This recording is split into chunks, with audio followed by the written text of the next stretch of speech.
لقد صدق الله رسوله الرؤيا بالحق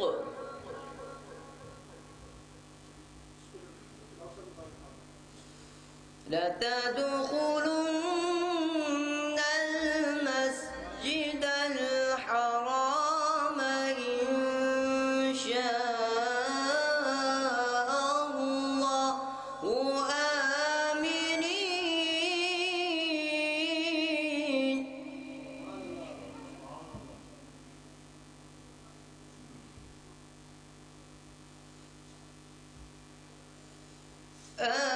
آمنين محلقين رؤوسكم ومقصرين لا تخافون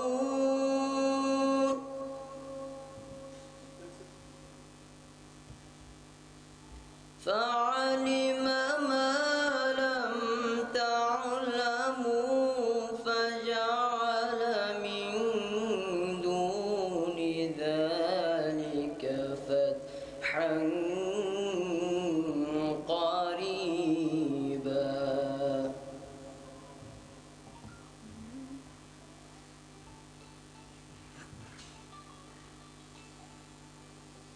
هو الذي أرسل رسوله بالهدى ودين الحق ليظهره على الدين كله وكفى بالله شهيدا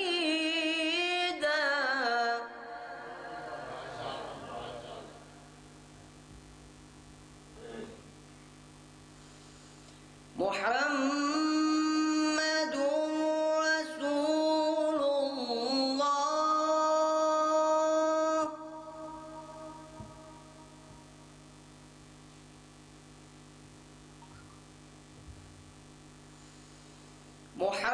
محمد رسول الله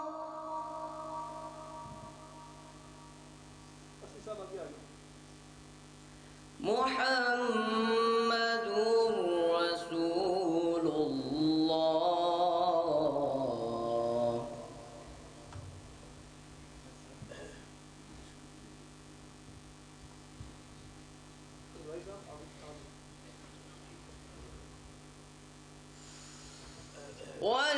والذين معه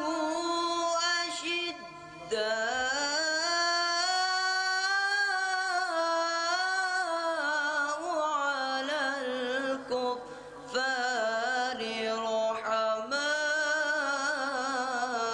رحماء بينهم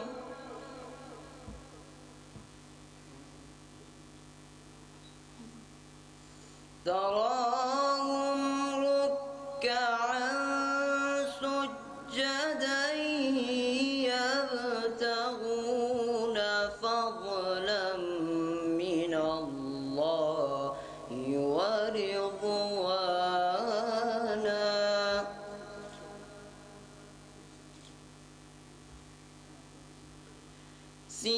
سيماهم في وجوههم من أثر السجود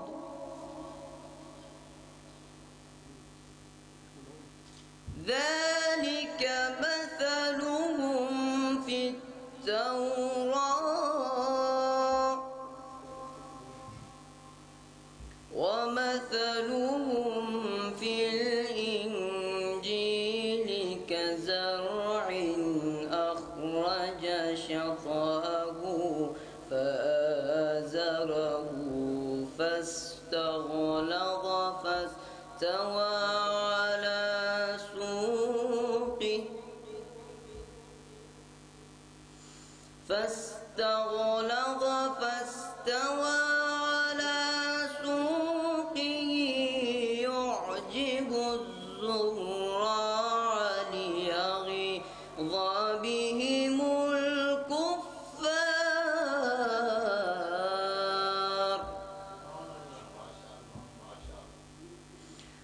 وعد الله الذين آمنوا وعملوا الصالحات منهم مغفرة وأجرا عظيما.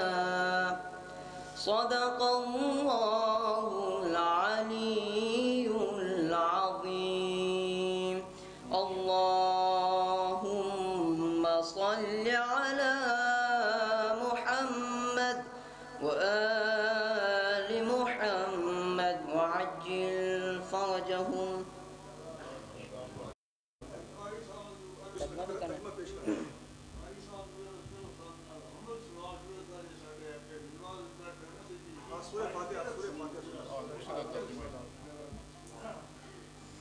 أعوذ بالله من الشيطان الرجيم. بسم الله الرحمن الرحيم.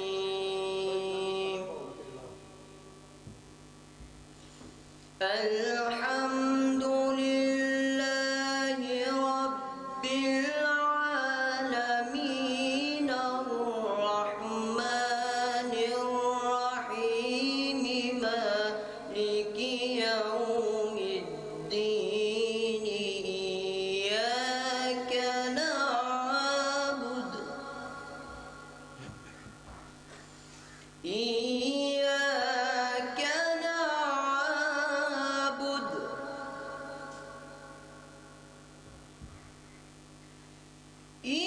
إياك نعبد إياك نعبد وإياك نستعين.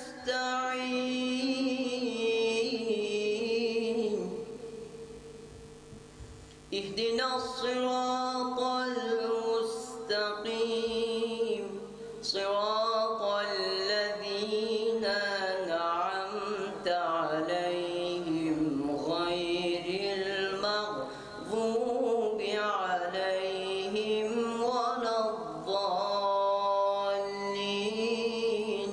صدق الله العلي العظيم. یہ جن آیت کی پہلے تلاوت کی گئی ہے ان کے ترجمہ. بتحقیق اللہ نے اپنے رسول کے حق پر مبنی خواب کو سچا ثابت کیا کہ اللہ نے چاہا تو تم لوگ اپنے سر تراش کر اور بال کتروا کر امن کے ساتھ بلا خوف مسجد الحرام میں ضرور داخل ہوں گے. پس اسے وہ بات معلوم تھی جو تم نہیں جانتے تھے، پس اس نے اس کے علاوہ بھی ایک نزدیکی فتح ممکن بنا دی. وہ وہی ہے جس نے اپنے رسول کو ہدایت اور دین حق کے ساتھ بھیجا تاکہ وہ اسے ہر دین پر غالب کر دے، اور گواہی دینے کے لیے اللہ ہی کافی ہے. محمد صلی اللہ علیہ وآلہ وسلم اللہ کے رسول ہے، اور جو لوگ ان کے ساتھ ہیں وہ کفار پر سخت گیر اور آپس میں مہربان ہیں. آپ انہیں رکوع سجود میں دیکھتے ہیں، وہ اللہ کی طرف سے فضل اور خوشنودی کے طلبگار ہیں. سجدوں کے اثرات سے ان کے چہروں پر نشان پڑے ہوئے ہیں. ان کے یہی اوصاف توریت میں بھی ہے اور انجیل میں بھی ہے. ان کے یہی اوصاف جیسے ایک کھیتی جس نے زمین سے اپنی سوئی نکالی، پھر اسے مضبوط کیا اور وہ موٹی ہو گئی، پھر اپنے تنے پر سیدھی کھڑی ہو گئی اور کسانوں کو خوش کرنے لگی تاکہ اس طرح کفار کا جی جلائے. ان میں سے جو لوگ ایمان لائے اور اعمال صالح بجا لائے ان سے اللہ نے مغفرت اور اجر عظیم کا وعدہ کیا ہے. خداوند سے دعا ہے کہ ہمیں ان آیات پر صحیح طریقے سے عمل کرنے کی توفیق عنایت فرمائے.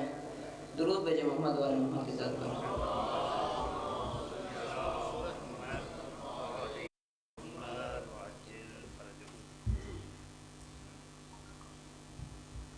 بر محمد و آل محمد صلوات. اللہم صلی علی محمد و آل محمد وعجل فرجہم. ماشاءاللہ قاری قرآن صاحب اپنی خوبصورت قرأت کے ساتھ اور خوبصورت آواز میں ہمارے دلوں کو قرآن مجید کی تلاوت سے منور کر رہے تھے. اس سے پہلے کہ ہم خطابت اور اس پروگرام کے اگلے مرحلے کی طرف بڑھیں، میں حجت الاسلام والمسلمین قبلہ ملک عمار صاحب سے گزارش کروں گا کہ وہ ممبر پر تشریف لے آئیں۔ ان کی آمد کے لیے محمد و آل محمد پر صلوات۔ اللہم صلی علی محمد و آل محمد وعجل فرجہم۔ ماشاءاللہ لا حول ولا قوة الا باللہ العلی العظیم۔ بسم اللہ الرحمن الرحیم۔ الحمد للہ رب العالمین والعاقبۃ لأہل التقوی والیقین۔ الصلاۃ والسلام علی سید اشرف الانبیاء والمرسلین، والصلاۃ والسلام علی آلہ الطیبین الطاہرین المعصومین۔ اما بعد، قال الرحمن فی القرآن ذالک الکتاب لا ریب فیہ ھدی للمتقین۔ فاما بعد، قد افلح من تزکا۔ صلوات۔ اللہم صلی علی محمد و آل محمد وعجل فرجہم۔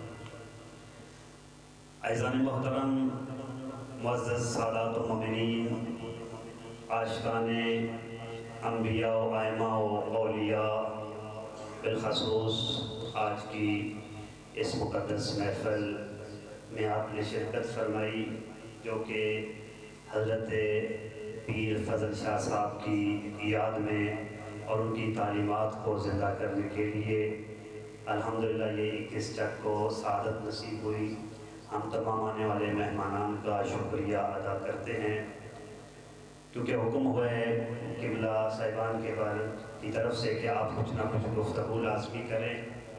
تو اتنے بڑے سمندر میں جس میں بندہ خود غوطہ زن نہ ہوا ہو، اس سمندر کے بارے میں بیان کرنا میرے جیسے طالب علم کے بس میں نہیں ہے، لیکن حکم کی تعمیل کرتے ہوئے اللہ تعالیٰ نے قرآن میں بار بار تقوی الہی کا ذکر کیا ہے۔ بعض دفعہ جب یہ موضوع شروع ہوتا ہے تو ہم تھوڑا سا اس موضوع سے بور ہوتے ہیں، پریشان ہوتے ہیں کہ مولانا صاحب جب یہ ممبر پہ آتے ہیں تقوی بیان کرتے ہیں، یہ اتنا مہم موضوع اور ٹاپک ہے کہ اللہ نے قرآن میں 200 سے زیادہ مرتبہ تقوی اور اس سے ملتے جلتے الفاظ کو بیان کیا ہے۔ اللہ فرماتا ہے کہ وہ کامیاب ہے جس نے تزکیہ کر لیا، تقوی الہی کو اختیار کر لیا۔ اور یہ اعزاز اس نگری کو حاصل ہے۔ دنیا کے ہم مختلف جگہوں پہ جاتے ہیں، مقامات پہ، مزاروں پہ۔ میں بھی مجالس کے سلسلہ میں جب سفر کرتا ہوں تو اکثر ڈرائیور حضرات بتاتے ہیں کہ یہ فلاں علاقہ ہے، یہاں فلاں پیر صاحب ہیں، ان کی جو مزار پہ جاتا ہے تو وہاں انسان کی جلد کی بیماریاں ختم ہو جاتی ہیں، مثلاً خارش ختم ہو جاتی ہے، پرانا زخم جو ہے وہ ٹھیک ہو جاتا ہے، مثلاً اولاد مل جاتی ہے، مثلاً بیمار کو شفا مل جاتی ہے، جس کا کاروبار نہ چل رہا ہو وہ فلاں دربار پہ جائے، اس کی رزق میں فراوانی ہو جاتی ہے۔ لیکن اتنے بڑے پیروں کے تذکرے سنے ہیں، پاکستان کی دھرتی میں واحد پیر سید فضل حسین شاہ صاحب ہیں کہ جب بھی ان کا نام آتا ہے تو پورے پاکستان کے لوگ یہی کہتے ہیں وہی پیر صاحب جو تقوی میں بڑے مشہور و معروف تھے۔ یعنی کسی نے اگر تقوی کی خیرات لینی ہو، جس نے تقوی الہی کی خیرات حاصل کرنی ہو، وہ پیر صاحب کے در پہ آئے۔ تو تقوی الہی اتنا مہم ہے کہ اس کے بغیر اللہ فرماتا ہے مومن کو، مسلمان کو کامیابی نہیں ہے۔ لیکن ہمارے یہاں کے تقوی کی تعریفیں معروف کی جاتی ہیں۔ بعض بندے کہتے ہیں کہ شاید نماز پڑھ لی جائے تو تقوی مکمل ہے، بعض سمجھتے ہیں کہ سال میں یا زندگی میں ایک آدھ عمرہ کر لیا جائے تو تقوی مکمل ہے، جبکہ تقوی کی جو تعریف علماء نے کی ہے یا عرفاء نے کی ہے، تقوی کا مطلب ہے اپنے آپ کو محفوظ رکھنا اور بچا کر رکھنا۔ اگر عبادت کی ہے تو اس کو بھی بچا کر رکھنا، اور اگر اس کمال کے راستے میں کوئی گناہ یا رکاوٹ آئے اس سے بچ جانا بھی حقیقی تقوی ہے۔ اور بعض عرفاء اور بعض علماء نے مثال یہ دی ہے تقویٰ سے مراد یہ ہے کہ جب کوئی آقا، جب کوئی بادشاہ اپنے کسی غلام کو ایک جام دے، جس جام کے اندر ہیرے اور جواہرات ہوں، ایک تشت دے یا جام دے، اور اسے حکم دے کہ اس کو اس جگہ سے فلاں مقام تک محفوظ طریقے سے پہنچانا ہے، اور خبردار اس میں سے ایک بھی ہیرا یا جوہر نیچے نہ گرے، جس احتیاط کے ساتھ، جس محتاط طریقے سے وہ غلام اس پیالے کو اپنے مقام تک لے جاتا ہے، اس حالت کو علماء تقوی الہی کہتے ہیں۔ یعنی اللہ نے انسان کے ظرف کے اندر مختلف نعمات، ہیرے جواہرات رکھے ہیں، جو آنکھ کی شکل میں ہیں، جو زبان کی شکل میں ہیں، جو کان کی شکل میں ہیں۔ یہی بندے کو جنت لے کر جائیں گے، یہی اعضاء بندے کو جہنم لے کر جائیں گے۔ تو جو ان اعضاء کو قبر کی دیواروں تک محتاط طریقے سے لے کر جائے گا، وہ متقی اور اہل تقویٰ ہوگا، وہی بندہ کامیاب ہوگا۔ تو پیر صاحب کی تعلیمات ہمارے سامنے ہیں۔ ہم تو کل کے بچے، آپ بزرگان جنہوں نے پیر صاحب کی زیارت کی، پیر صاحب نے فقط نماز کا حکم نہیں دیا، فقط روزے کا حکم نہیں دیا، بلکہ اور نماز اور روزے سے پہلے حلال اور حرام کی تمیز کا حکم دیا۔ یعنی جس لباس میں بندہ نماز پڑھ رہا ہے، وہ نماز کا جو لباس ہے وہ حلال ہے یا حلال نہیں ہے۔ جس پانی سے وضو کیا ہے وہ پانی حلال طریقے سے حاصل ہوا ہے یا نہیں ہوا۔ جس مقام پر نماز پڑھنے والا نماز پڑھ رہا ہے وہ اس کا ذاتی مکان ہے یا غصب کیا ہوا مکان ہے۔ اس کے بعد جو نماز پڑھے گا وہ اسے کمال تک لے جائے گی۔ اس کے بعد جو نماز پڑھے گا وہ نماز مومن کی معراج ہو۔ ایسا نہ ہو کہ ابھی درزی کو پیسے دینے ہیں، ابھی دھوبی کے پیسے دینے ہیں، ابھی جس سے لباس خریدا ہے اس کے پیسے دینے ہیں، وہ لباس کے پیسوں کے لیے بار بار دروازے پہ آ رہا ہے، اور میں اسی لباس کے ساتھ نماز پڑھ کے خود کو جنتی کہہ رہا ہوں۔ ایسی نماز پڑھ لینا تقوی الہی نہیں ہے۔ میرے عزیزوں، بس آخری مختصر حدیث جس کو ہمارے بزرگ علماء نے تحریر فرمایا، بالخصوص شیخ صدوق علیہ رحمہ جیسے بزرگ عالم دین نے، ہمیں توجہ کرنی چاہیے۔ ہم سمجھتے ہیں بس یہ 4-5 باتیں ہیں، یہ کر لیں تو بندہ جنت چلا جاتا ہے، یہ 1-2 موٹے موٹے گناہ ہیں، ان سے بچ جائیں تو بندہ جہنم سے بچ جاتا ہے۔ ایسا نہیں، بلکہ بزرگ علماء نے فرمایا کہ چند جہنمی جہنم میں ایسے ہوں گے جن کی تکلیف سے اہل جہنم اہل بقا کریں گے۔ یعنی ان کی تکلیف، جہنم خود بھی ایک اہل بقا کی جگہ ہے، ایک جو ہے وہ ذلت والی جگہ ہے، لیکن وہ جہنمی اتنے ذلیل اور رسوا ہوں گے کہ ان کی وجہ سے یہ اہل جہنم بھی تڑپ جائیں گے۔ وجہ کیا ہے؟ کیونکہ ان کے گناہ اتنے بڑے ہوں گے۔ فرمایا پہلا وہ بندہ ہے جو آگ کے صندوق میں لٹکا ہوا ہوگا، اور جب وہ چیخ و پکار کرے گا، اس کی چیخ و پکار کے ساتھ سارے جہنمی پریشان ہو کر اس پر لعنت کریں گے کہ لعنت ہو تم پر، کیوں اتنی آہ و پکار کر رہے ہو؟ ہم پہلے عذاب میں ہیں، تم الٹا ہمیں عذاب دے رہے ہو۔ تو وہ صندوق میں پھنسا ہوا، آگ کے صندوق میں لٹکا ہوا جہنمی کہے گا، میری گردن پہ ایک گناہ ہے، میں لوگوں کا حق ادا نہیں کرتا تھا، لوگوں کا پیسہ ادا نہیں کرتا تھا، آج اس کی سزا یہ ہے کہ اللہ نے مجھے جہنم کے تابوت میں لٹکا دیا۔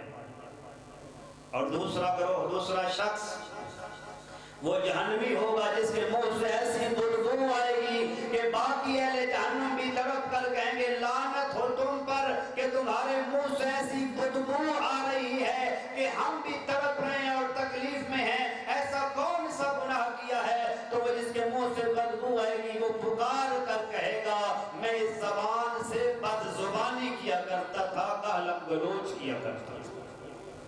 اور تیسرا جہنمی وہ ہوگا جس سے اہل جہنم بھی پریشان ہوں گے، جس کے بدن کی بو، جس کی چیخ و پکار لوگوں کو پریشان کر رہی ہوگی. اہل جہنم پوچھیں گے تو کس بلا میں اتنا گرفتار کیوں ہے، تو نے کون سا گناہ کیا ہے؟ وہ پکار کر کہے گا جب میں طہارت کرتا تھا، جب میں بیت الخلا جاتا تھا، جب بھی میں رفع حاجت کرتا تھا، اس کے بعد میں طہارت کا خیال نہیں رکھتا تھا، جس کی آج سزا مجھے یہ ملی ہے. اور آخری نقطہ جو آخری گروہ آئے گا، جو آخری جہنمیوں کا گروہ، جو چیخ و پکار کرے گا، جس کی آوازوں سے اہل جہنم بھی پریشان ہوں گے. وہ جہنمی وہ ہوں گے جو اپنے دانتوں سے اپنے بدن کو کاٹ رہے ہوں گے اور چیخ و پکار کر رہے ہوں گے. اہل جہنم کہیں گے تم پر لعنت ہو خدا کی، ایسا کون سا گناہ کیا ہے، خود بھی پریشان ہو، ہم پہلے پریشان ہیں، ہمیں مزید پریشان کر رہے ہو. تو اس وقت وہ کہیں گے ہم اپنی محفلوں میں بیٹھ کر مومن کی غیبت کیا کرتے ہیں. تو اس کا گناہ ہمیں یہ ملا ہے کہ ہمیں جہنمیوں سے نچلے درجے میں جو ہے وہ بھیجا گیا ہے. تو یہ حقیقی تقوی الہی ہے کہ انسان اپنی عبادت کے ساتھ ساتھ گناہوں سے بھی بچنے کی کوشش کرے. اور دعا ہے پیر فضل شاہ صاحب کی اس روحانی محفل کے صدقے اللہ ہمیں نیکیوں کے ساتھ ساتھ گناہوں سے بچنے کی توفیق عطا فرمائے. ابھی میں گزارش کروں گا حجت الاسلام والمسلمین قبلہ غلام عباس علوی صاحب سے کہ وہ آپ کے سامنے آئیں اور قبلہ صاحب کے حوالے سے 10 منٹ گفتگو کریں. ان کی آمد کے لیے محمد و آل محمد پر صلوات. اللہم صلی علی. بسم اللہ الرحمن الرحیم. مختصر سے گفتگو، میرے بعد ماشاءاللہ بہت فاضل علماء کرام موجود ہیں. 3 چیزوں کی وجہ سے دنیا تشیع کے دشمن ہے. 3 چیزوں کی وجہ سے دنیا والے مکتب اہل بیت کے دشمن ہیں. ان میں سے ایک ولایت علی ابن ابی طالب ہے، اور دوسری عزاداری سید الشہداء ہے، تیسری مرجعیت ہے. ان 3 چیزوں کی وجہ سے پوری دنیا کے لوگ مکتب اہل بیت کے دشمن ہیں. اللہ کی ذات نے ہمیں ایسا دین بھی دیا ہے جو تمام ادیان میں سچا دین ہے، اور ایسے رہبر اور رہنما بھی عطا فرمائے ہیں جو پوری دنیا میں جتنے بھی جھوٹے ہیں ان میں سے سب سے سچے امام اللہ نے مکتب اہل بیت میں رکھے. پھر آج بھی دیکھ لیں، اللہ کی ذات نے جتنی سچائی اور جتنی حق و حقیقت مکتب اہل بیت میں رکھی ہے، شیعہ مذہب میں رکھی ہے. جہاں بھی جس مذہب پر بھی مشکل وقت آتا ہے، ان میں سے سب سے زیادہ فاتح جو ہوتے ہیں وہ شیعہ حیدر کرار ہوتے ہیں. اس لیے کہ ہمارے علماء کی محنتیں ہیں. یہاں سے علماء ایک پیش نماز سے بڑا عالم، پھر اسے آگے مجتہد. یہ مجتہد کی طاقت ہے کہ تسبیح کے دھاگے کی طرح ہے جس نے پوری مکتب اہل بیت کے شیعہ حیدر کرار کو پرو کر رکھا ہے. جہاں کہیں سے، چاہے وہ اندرونی طور سے چاہے وہ بیرونی محاذ سے، جب بھی تشیع پر حملہ ہوتا ہے، سب سے پہلے چیف آف آرمی سٹاف کی حیثیت سے جو لڑتا ہے دشمن اہل بیت سے وہ مجتہد ہوتا ہے. اس لیے مجتہد ہے. یہاں بھی دیکھیں، پچھلی دنوں آیت العظمیٰ کا انتقال پر ملالہ ہوا. ہر محاذ پر، اپنوں میں بھی غیروں میں بھی، جس نے مکتب اہل بیت کا دفاع کیا ہے وہ ایک آیت العظمیٰ کی حیثیت رکھتے تھے. پوری دنیا میں، عراق میں داعش کو شکست دینے والے شخصیت کی جس نے زبان سے صرف کہا اور لوگوں نے عمل کیا ہے، اس بھی آیت العظمی سید علی حسینی سیستانی جو ہے وہ مجتہد ہے۔ مجتہد کی ایک طاقت ہوتی ہے۔ یہ مجتہد کیا ہوتا ہے؟ یہ حقیقت میں میرے پیچھے علماء کرام ذی احترام تشریف فرما ہے، جس طرح ایک امام کی محبت بھی ہر ایک پر واجب ہوتی ہے اور اطاعت بھی واجب ہوتی ہے۔ ہم محبت ان کے لیے ہوتی ہے جو غیر شیعہ ہوتے ہیں۔ ہمیں بھی تھوڑا سا احتیاط کرنا چاہیے۔ محبت ان کے لیے ہوتی ہے جو غیر شیعہ ہوتے ہیں۔ جو شیعہ علی ہو جائے ان کے لیے محبت بھی ہوتی ہے اور اطاعت علی بھی ہوتی ہے۔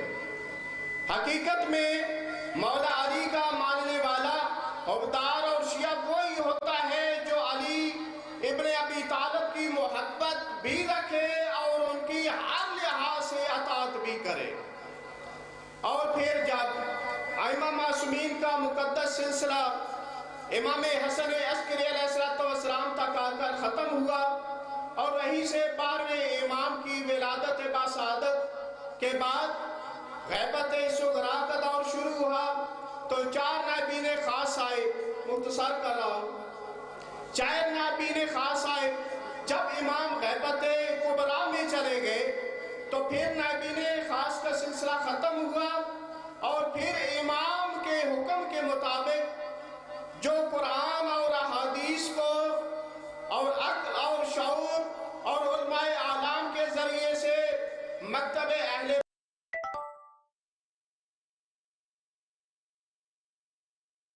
کا ہو یا جس تاریخ ہو، ہر اہل بیت کا دفاع کر سکے، اس کی تقلید تم پر واجب ہے۔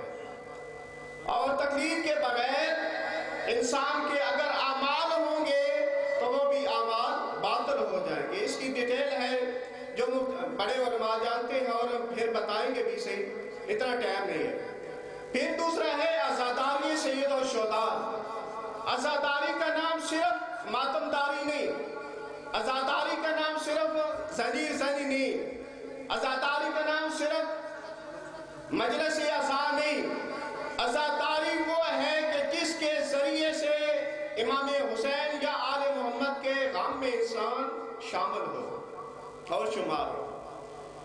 اس لیے کہ جس وقت یزید خلیفہ بنا 98% لوگوں نے یزید کی بیعت کی تھی۔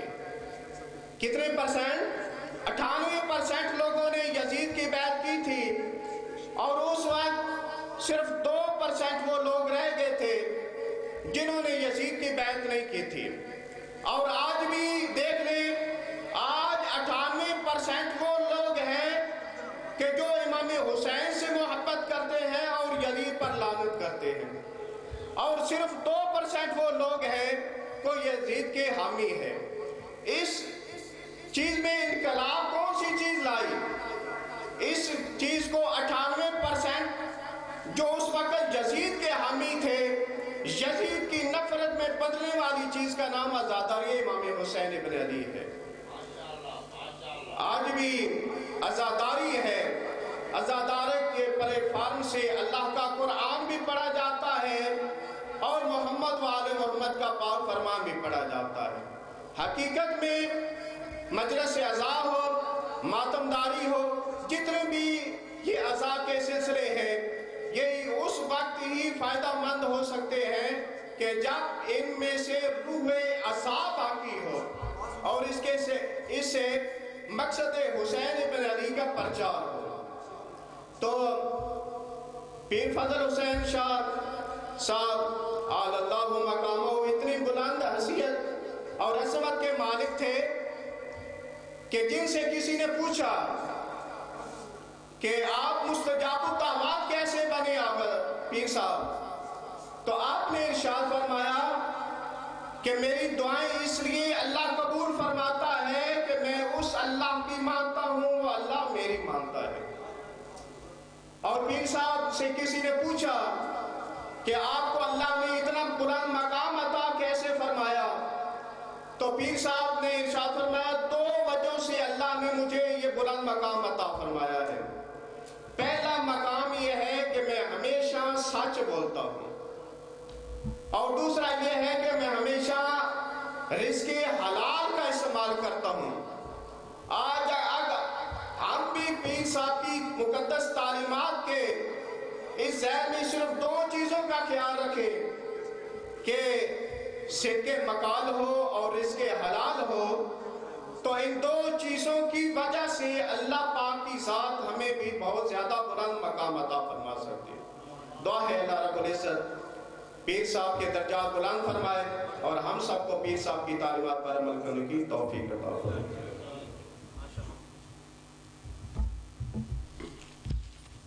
بہت شکریہ جی۔ السلام علیکم ورحمۃ اللہ وبرکاتہ۔ میرا تھوڑا سا تعارف اپنا کروا دوں کہ سید اسد عباس اسلام آباد سے آپ لوگوں کی خدمت میں حاضر ہوں، اور میری بڑی خوش قسمتی ہے کہ آج پہلی دفعہ پیر صاحب کی مرکز کے اوپر جو ہے وہ آیا ہوں۔ ہمارا پیر صاحب سے تعلق جو ہے پیر فضل شاہ صاحب سے وہ یعنی آپ کہہ سکتے ہیں کہ 1 صدی پرانا ہے۔ میرے پردادا، ویسے میرا تعلق پننوال ضلع جہلم پردادا خان تحصیل ہے وہاں سے ہے۔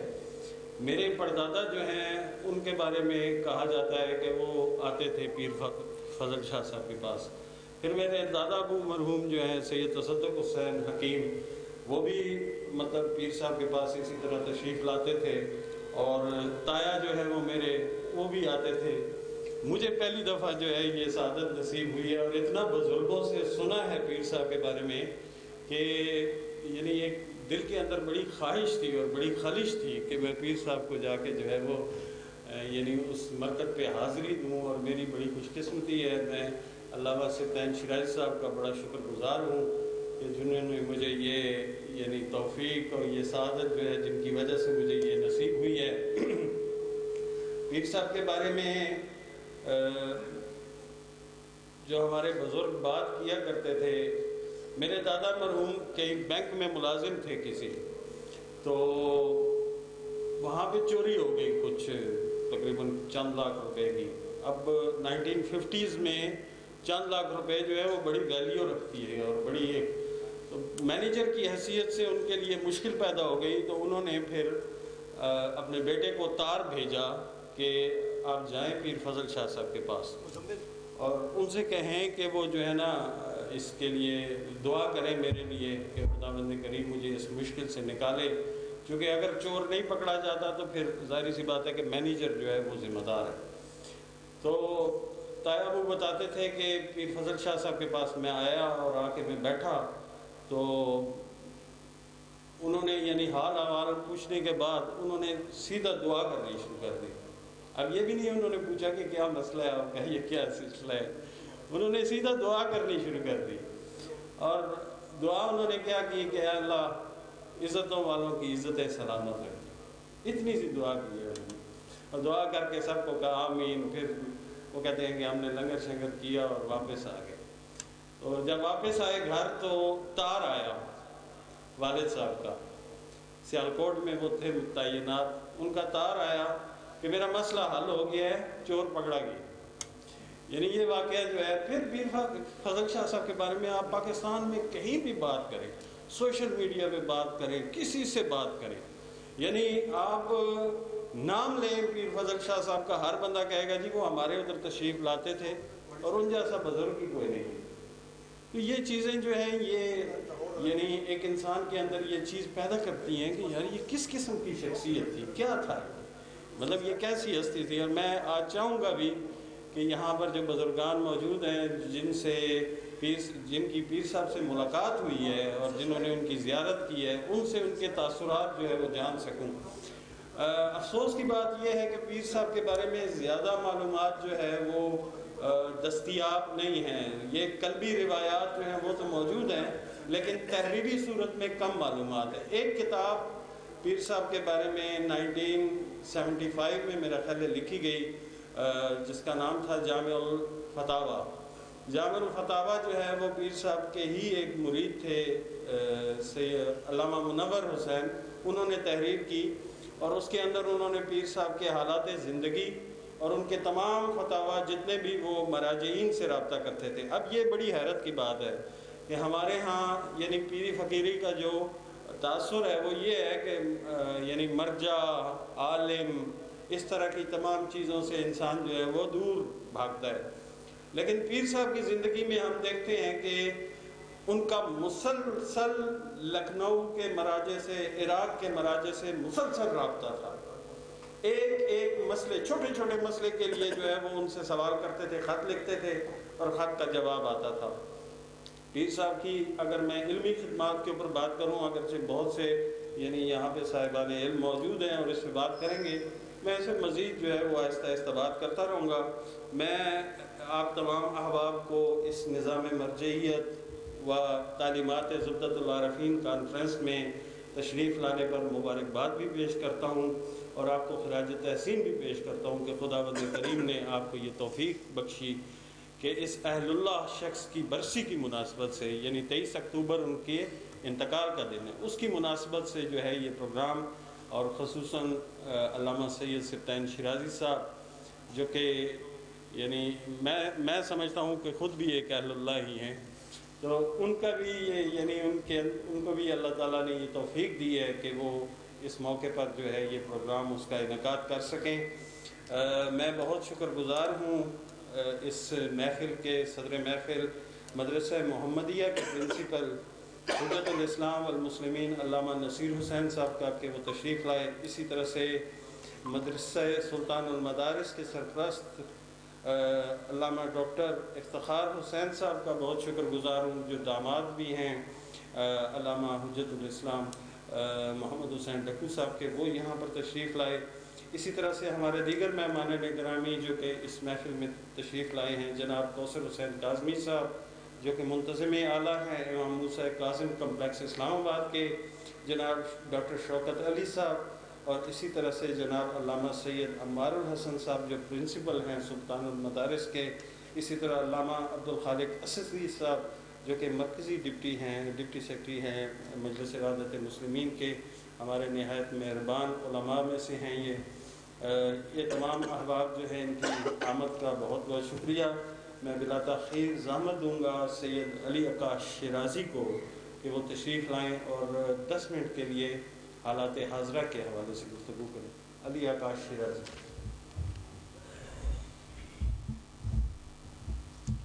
السلام علیکم.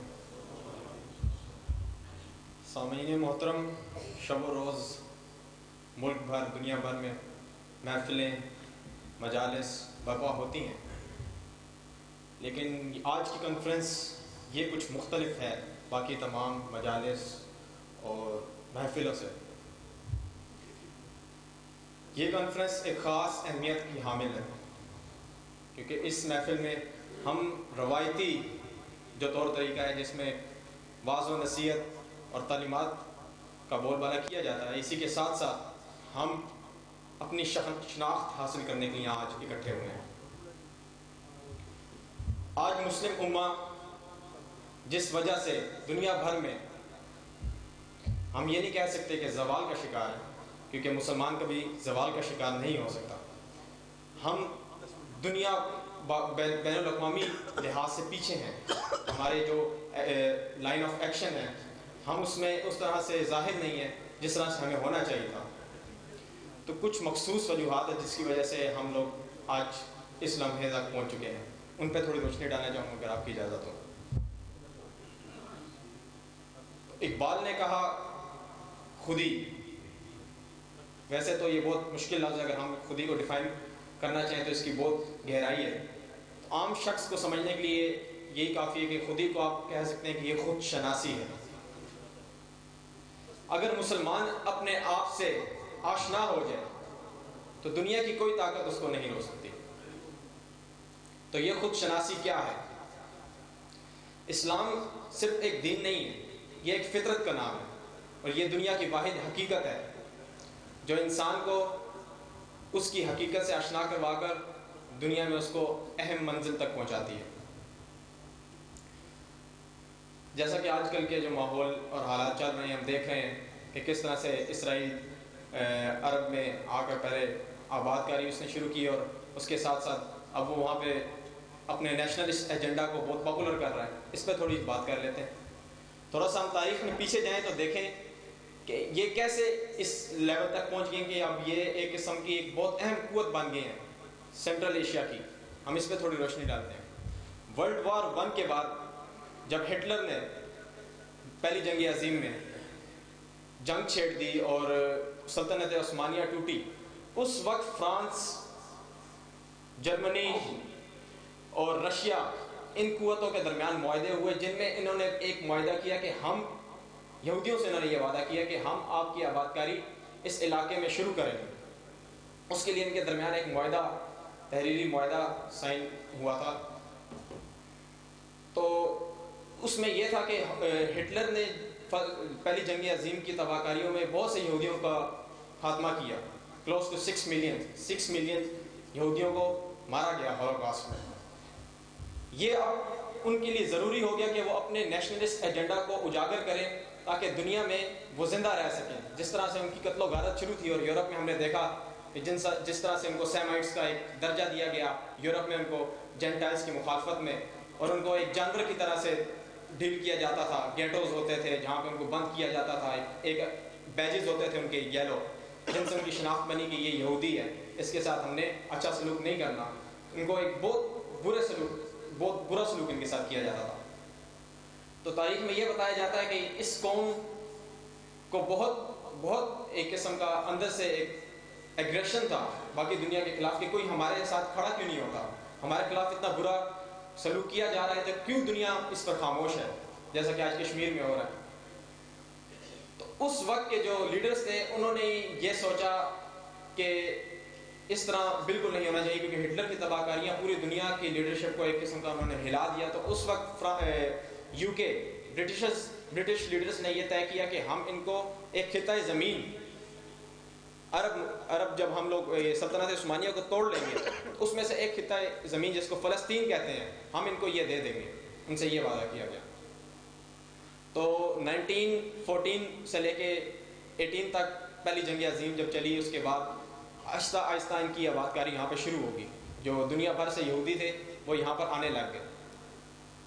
اب ہمیں ان سے کیا سبق سیکھنا چاہیے کہ اب یہ ایک اہم قوت بن گئے ہیں، کیا نام ہے، مڈل ایسٹ کی، اور یہ آہستہ آہستہ دنیا پر ان کی ایک بہت اہمیت کہ ہمیں ان کی ٹیکنالوجیکلی آپ ان کو دیکھیں یہ ترقی کر رہے ہیں، اور بھی سیاسی، معاشی، معاشرتی، اقتصادی میدانوں میں یہ سب سے آگے ہیں.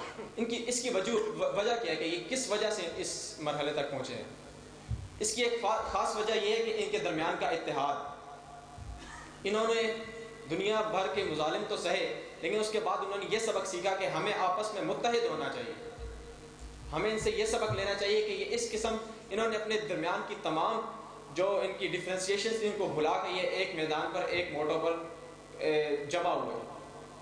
اب یہ جو ان کا نیشنلسٹ ایجنڈا ہے جس کی بنیاد پہ انہوں نے اسرائیل کی ریاست کھڑی کی ہے، جہاں پہ یہ دنیا بھر کے یہودیوں کا اٹریکٹ کر رہے ہیں کہ وہ آئیں یہاں پہ. جیسا کہ عرب ممالک میں بہت سے یہودی تھے، وہ وہاں سے ایران، عراق سے نکل کے اب اسرائیل کی طرف آ گئے ہیں، مائگریشن کر چکے ہیں. تو ان کا جو واحد ایک موٹو تھا وہ تھا اتحاد کا. اس اتحاد کی وجہ سے اس وقت دنیا میں ایک اہم طاقت بنے ہوئے. اب ہمیں اس سے کیا سبق لینا چاہیے کہ دین اسلام صرف ایک دین نہیں ہے. اس طرح تو پوجا پاٹ تو ہندو بھی کرتے ہیں. ہم میں اور ہندوؤں میں اور باقی مذاہب میں فرق کیا ہے؟ ہم میں فرق ہے کہ ہم فطرت اور حقیقت کو آشکار کرنے کے لیے دنیا میں آئے. اسلام حقیقت کا نام ہے، علم و عمل کا نام ہے. صرف باز و نصیحت اور زبان کلامی یہ اظہار کر دینا کہ ہم دین اسلام کے دعوے دار ہیں جی، اور ہم دنیا میں اپنی تعلیمات کا بول بالا کریں گے، لیکن جو آپ کا عمل ہے وہ ویسا نہیں ہے کہ دنیا والے کہیں ہم کہ واقعی یہ فطرتی اور حقیقت پہ مبنی دین ہے. تو ہمیں چاہیے کہ جیسا کہ آج کی یہ کانفرنس علامہ پیر فضل شاہ صاحب کی مناسبت سے ہے، تو ہمیں ان سے یہی سبق ملتا ہے کہ ان کا علم و عمل دنیا میں ان کی شناخت بنا. صرف باز و نصیحت اور تعلیمات نہیں. یوں تو ہر محفل میں ہر شب و روز یہی بتایا جاتا ہے کہ آپ سچ بولیں، جھوٹ نہ بولیں، غیبت نہ کریں، یہ حقیقتیں لوگ بتاتے ہیں، لیکن آپ کو آپ کی شناخت نہیں ملتی، جس کو انگلش میں آئیڈینٹی کہتے ہیں. یہ آئیڈینٹی کرائسس ہے. ہم ایک آئیڈینٹی کرائسس میں پھنسے ہوئے ہیں. تو ہمیں چاہیے کہ ہم اپنی آئیڈینٹی کو آشکار کریں, اپنے آپ کو پہچانیں کہ ہم یوں تو ہمیں ضرورت ہی نہیں تھی دنیا میں آنے کی. اللہ نے انسان کو تخلیق کیوں کیا؟ تاکہ وہ خدا کی شناخت بنے کائنات میں, مظہر خدا بنے, جیسے کہ آئمہ مطہرین تھے. تو بس یہی آج کا میسیج آج کی کانفرنس کے لحاظ سے. تو اس کے لیے جو مین چیز آپ جیسا کہ ہمیں وہاں سے دیکھتے ہیں, وہ کامن لیڈرشپ کے پیچھے چلتے ہیں. ان کی ایک کامن لیڈرشپ ہے جو ان کو وہ آرڈر دیتی ہے, وہ اس پہ عمل کرتے ہیں. انڈیویجول ان کی ایفرٹ کوئی ایز سچ نہیں ہوتی جتنی اسلام میں جو کامن لیڈرشپ کے پیچھے چلنے کا کانسیپٹ ہے بالکل ختم ہو چکا ہے. جیسا کہ صرف فقہ جعفریہ میں ہی مرجیت کا جو کانسیپٹ ہے, جس میں وہ ہم لوگ اپنے مرجع کی تقلید کرتے ہیں, باقی اس طرح کا نہیں دیکھا گیا کہیں پہ. جیسا کہ یہودیوں میں بھی یہ ہے کہ وہ کامن لیڈرشپ کے پیچھے چلے جس کی وجہ سے وہ کامیاب ہوئے. تو ہمیں چاہیے کہ ہم ایک کامن لیڈرشپ کے فالوور بنیں, ایک مرجع کی, جس کی تعلیمات اور تقلید ہم کریں, اور اس کی بنیاد پہ ہم دنیا میں ایک آئیڈینٹی بنائیں اپنی اتحاد کے ساتھ. صرف زبانی کلامی نہیں کہ ہم فلسطین کے ساتھ ہیں اور ہم لوگ اس میدان میں سب سے پیچھے بیٹھے ہوئے ہیں, پاکستان ہم کچھ بھی نہیں کر رہے. تو آپ سے یہی گزارش ہے کہ صرف تعلیم اور ان چیزوں پہ نہ جائیں, اپنے عمل کو بہترین کریں, جس کی وجہ سے اتحاد پیدا کریں اپنے درمیان میں. جیسا کہ آج ہم یہاں اکٹھے ہو رہے ہیں, ہمیں چاہیے کہ ہم اتحاد کی تلقین کریں. ہم اب مسلمان ممالک سارے ایک ساتھ بستے ہیں. مڈل ایسٹ دیکھ لیں آپ, اوپر اس طرف بھی آ رہے ہیں, انڈونیشیا اور اس طرف, لیکن وہ اسرائیل ہمارے درمیان بس رہا ہے اور ہم کچھ نہیں کر پا رہے. واحد ایران ہے جس کی لیڈرشپ اس وقت وہاں پہ کھڑی ہے, ان کے خلاف جنگ کر رہی ہے. حزب اللہ آپ دیکھ لیں لبنان میں, اس طرح حماس آپ دیکھ لیں غزہ میں. تو ہمیں چاہیے اس کانفرنس سے یہ میسیج ضرور ہمیں دینا چاہیے کہ ہم لوگ متحد ہیں, نظریاتی پہلو سے بھی اور ویسے بھی ہم لوگ اپنے کامن کے انٹرسٹ کی طرف راغب ہیں. بہت شکریہ. محمد علی محمد صلوات.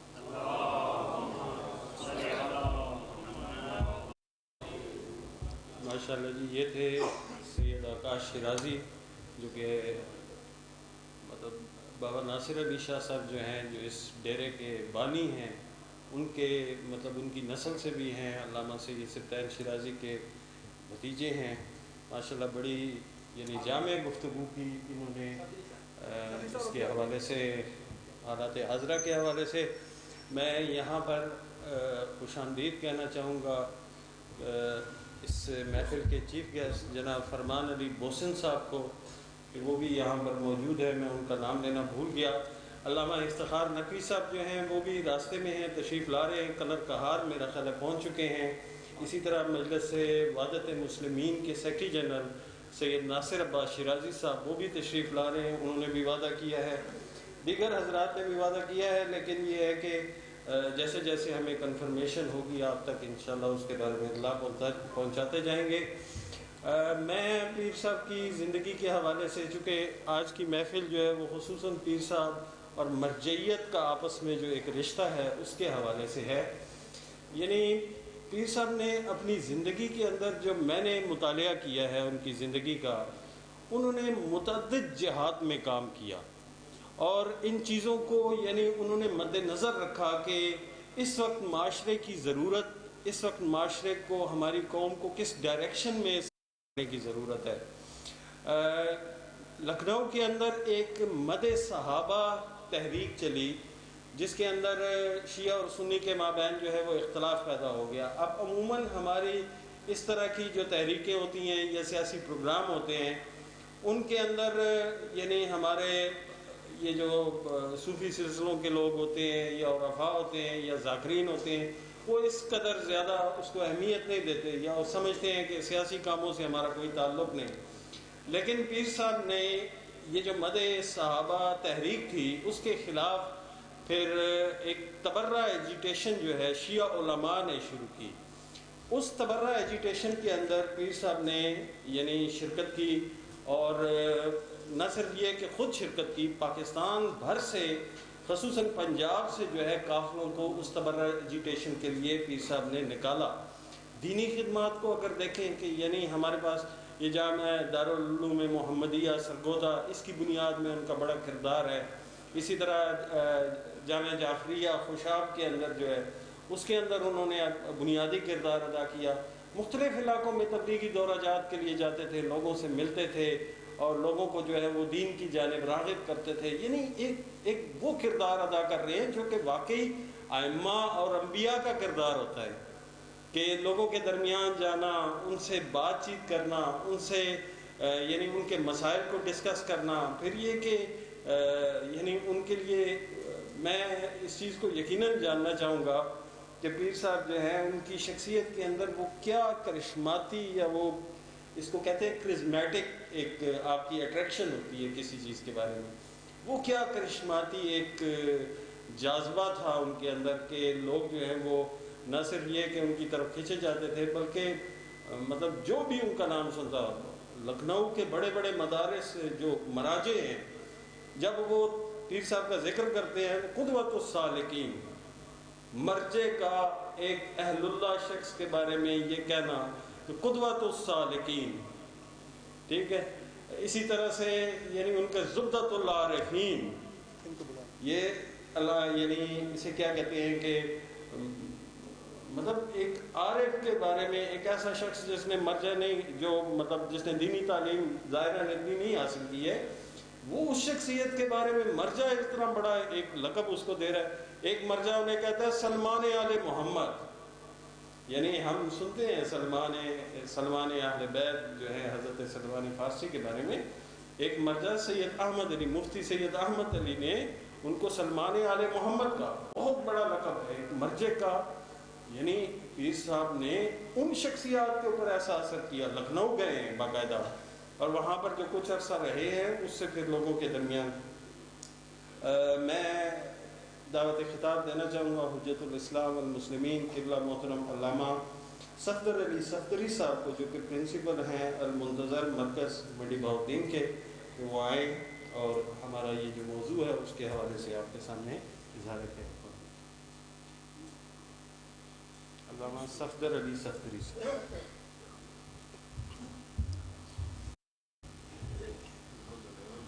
السلام علیکم جمیعا ورحمۃ اللہ وبرکاتہ. بسم اللہ الرحمن الرحیم. الحمد للہ والصلاۃ علی آلہا واللعن لأہلہ. اما بعد فقد قال اللہ الحکیم فی کلامہ المتین. بسم اللہ الرحمن الرحیم. انما یخشی اللہ من عبادہ العلماء. ذات اقدس الہ اپنی مقدس اور لاریب کتاب دے اندر اہل علم دی تعریف فرما رہے. ایک لوگ اسی نام لکھا چنگا بلا بڑا اعلان کر دیتا جبکہ میں چھوٹا جہا طالب علم ہوں. لہذا اللہ تبارک و تعالیٰ نے جڑی صفت بیان کی تھی وہ عام ہے، خاص نہیں.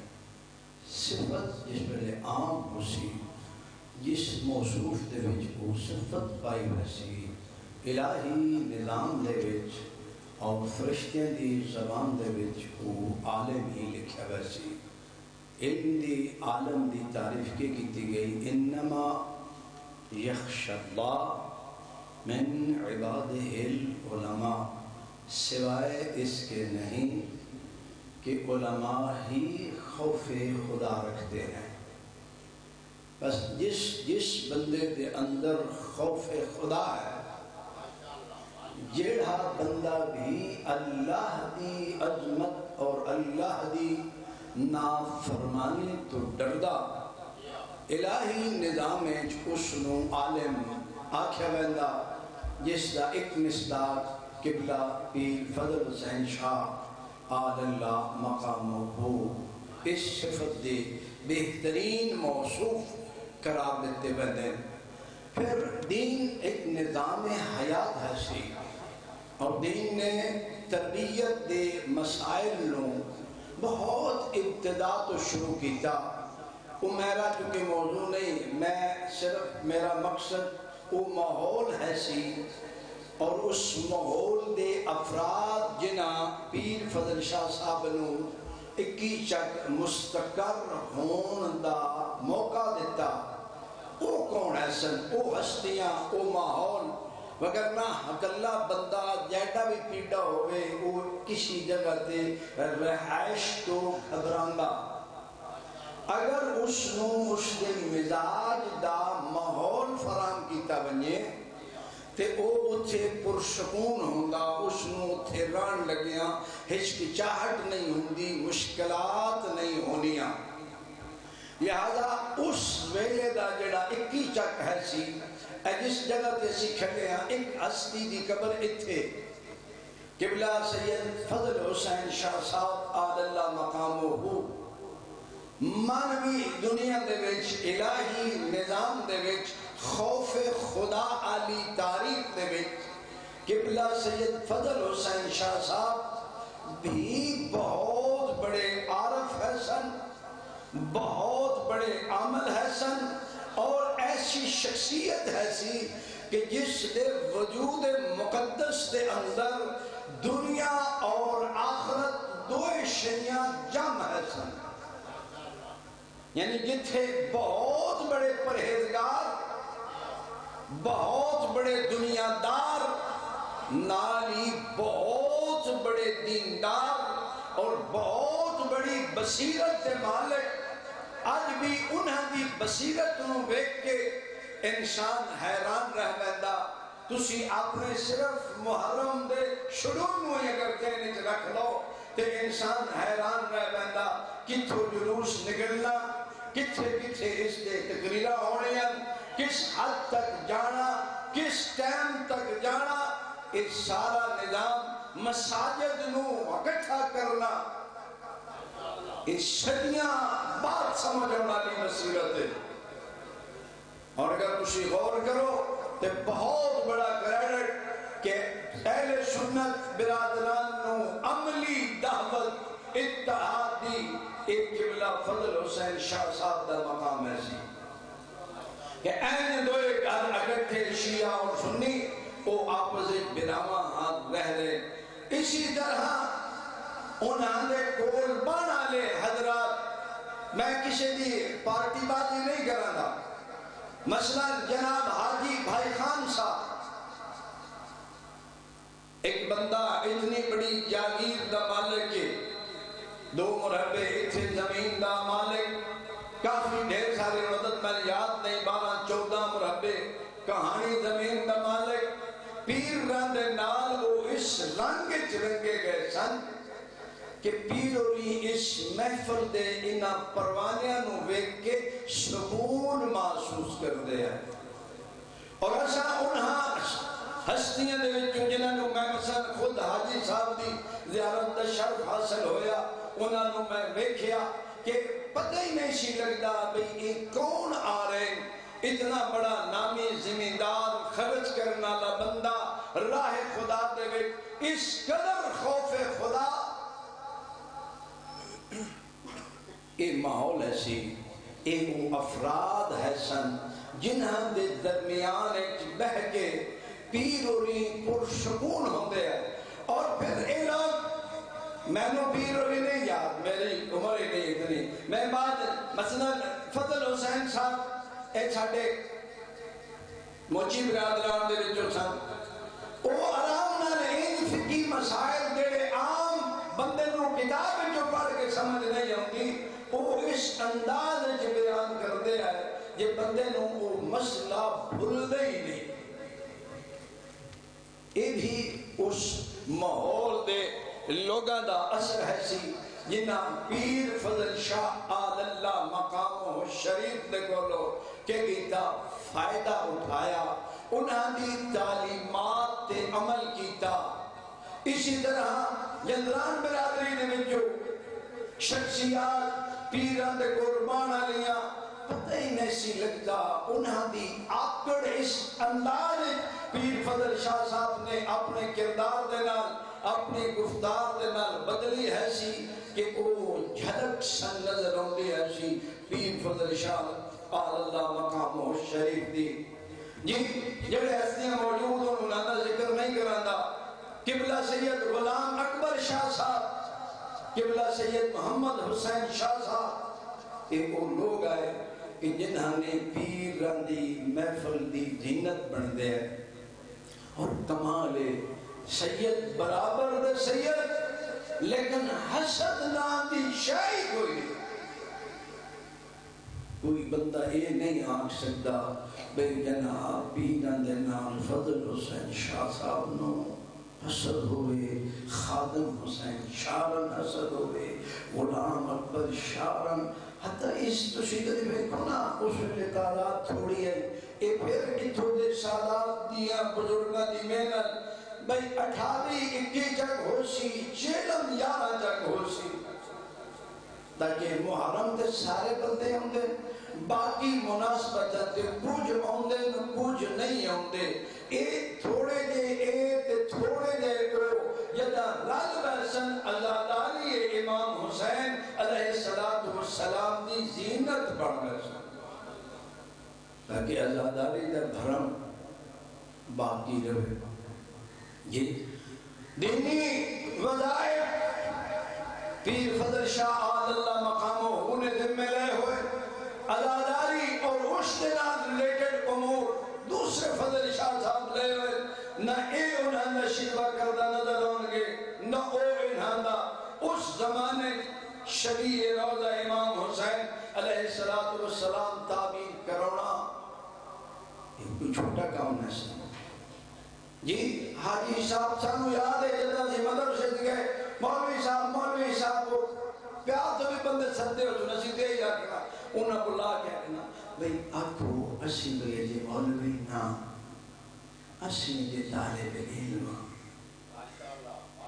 جی نصیحت کرنی ہے کہنا نو طالب علم جی سارے بزرگ زوار محمد صدیق جی زوار دی مشہور سن آؤ پیران دی زندگی دی جھلک چونکہ میں انہاں نظر تھوڑا جا نیڑے ویکھیا سیٹو نہیں بیٹھے انہاں آتا اس ساتھ راجے اکبر صاحب نال سیر ایسی آخر دے مالٹے در ماگے ہوئے دے انہاں چاچا پیارے ہیں انہاں انہاں ماشتے راتی مالٹا لے آندہ دتا زوار نال انہاں لے کے کدولی کے رکھ چھوڑیا سویرے انہاں ویکھیا پوچھیا کہ چاچا جی مالٹا نہیں نے کھادا انہاں کہا میرے پتر یہ ادھا تیرا تے ادھا وچ راجے اکبر دا اس کو نہ پوچھے اور فرمانا جی بھئی انہاں بولو تو جی ٹھیک مختصر کر دے سلام جی کن تو ساتھ میں اس واسطے جڑانا لکیر دے فقیر ایک سلوات پڑھنا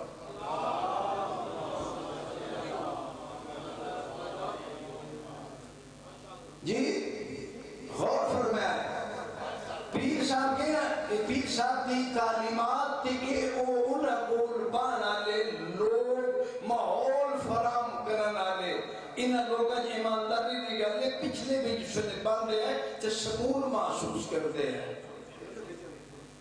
جی لہذا پیران بھی انہاں گل کرن لگے ہیں.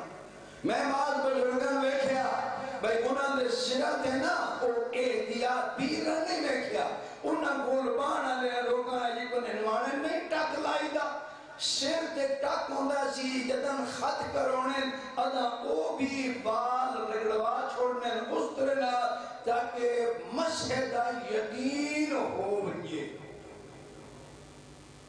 تو جو ہے اسی بھی تھے مولوی بھی ہاں جی تے باقی بزرگان ملت بھی ہیں دینی حوالے نہ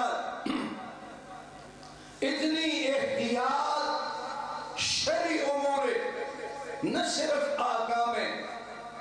راتی میں بزرگوار شہیدی خدمت انچاس اتھے ذکر ہویا انہاں کیا بھئی پیر ہولی اجے اتھے نہ آئے نگیرے ہی آئے پیچھو مریارہ چو طبیعت خراب ہوئے میں تے بونگے آلیا سیدہ کو دوائی لیں گے او ملیارم چکو پنا جانا تو ٹرین تے بانا چکو دیو اونا گھومگے بہنا انہاں شاہ راکھیا بھئی میں تن دوائی نہیں دینی تو لیو لے لے آؤ پنڈو لے لے آؤ وہ تھوڑے آؤ تو میرے کو دوائی لینا ہے سارے حکیم بیٹھے انہاں کہ جی دیو نہ دیو تھوڑی مرضی میں یہ سنیا بھئی یہ حسن شاہ والا دی دوائی پاک ہو دی دوائی دے بیچے او شاوری طہارت نجاست دا خیال رکھ دے دوائی پلیت بریان نہیں دیں دے میں تو سرکار تاں لین آیا بھئی دوائی بھی پاک ہوئے تو ٹھیک ہوں دی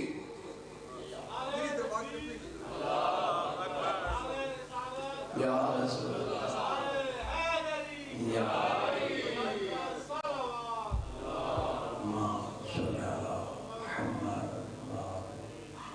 ہوئے دوائی بھی پاک ہوئے اس نے شعر سمجھ گئے بھی یہ مریض عام مریض نہیں انہاں نانا لایا انہاں آجنا کول بایا انہاں کہ انہوں دوائی دے ساں پیسے نہ لے ساں یہ احتیاط انہاں کول بانا لے دی احتیاط سارے ہمیں آدھی سنی ہوئے مولوی بھی سارے پڑھی ہوئے بھئی جمعے والے دیہاڑے پچھلے ٹائم سورج دا اندر بار ہوئے دعا مستجاب ہوندی حاجی بھائی خان دی گوندل حاجی بھائی خان وہ ذرا سنیا قاداور شخصیت ہے انہاں دی ذمہ داری انہاں روز ہونا ہر جمعے چھت کھلو کے دشنا بابا جی ہونا اندر بار کہ دشنا بابا جی ہون سورج اندر پارے جو ہون مومنہ جو کی دعا کرو ساتھ واپے جو کی نہیں ہوتی یعنی عملی دنیا کا نا ہے جدہ اسی خود عمل کرا دے سارے نال جڑے لوگ ہوں تو بھی عمل کرن وہ پھر انسان نو ایک سواب پڑھ رہا ہوں کہ اللہ شرازی صاحبان آ رہے ہیں کیونکہ ایک شرازی دے ہوں دو شرازی ہوتے ہیں ایک اور سواب پڑھ لے صلی اللہ محمد آمین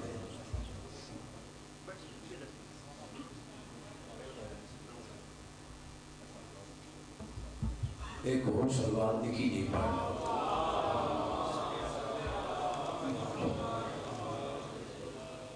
یہ کہ انہا ماحول فراہم کی طرح روٹی انہا دی کون پکیندے سے مائی ہوئی اور مائی نام دا کردار کتنا بلند ہے سی وہ عام بندہ سوچ ہی نہیں سکتا کہ ایک خاتون دی اس شہر شادی ہو کے آئی تے بس اس تو بعد پھر نہ بیکا نہ سورا نہ گھروں باہر نکلنا جس طرح من نے اطلاع دیتی آئی بزرگاں بے سال 2 دن گھروں باہر آنا 40 والے دن اور عاشور والے دن امام بار گائے چونا مجلس ہوندی پئی تے سن لینی نہیں تے گھٹ پڑھ لینی رو کے امام بارگاہ کے علم تلے گھر لگ وینا تے فکر اتنی آؤندی آئی بے جنات نو بھی پڑھیں دے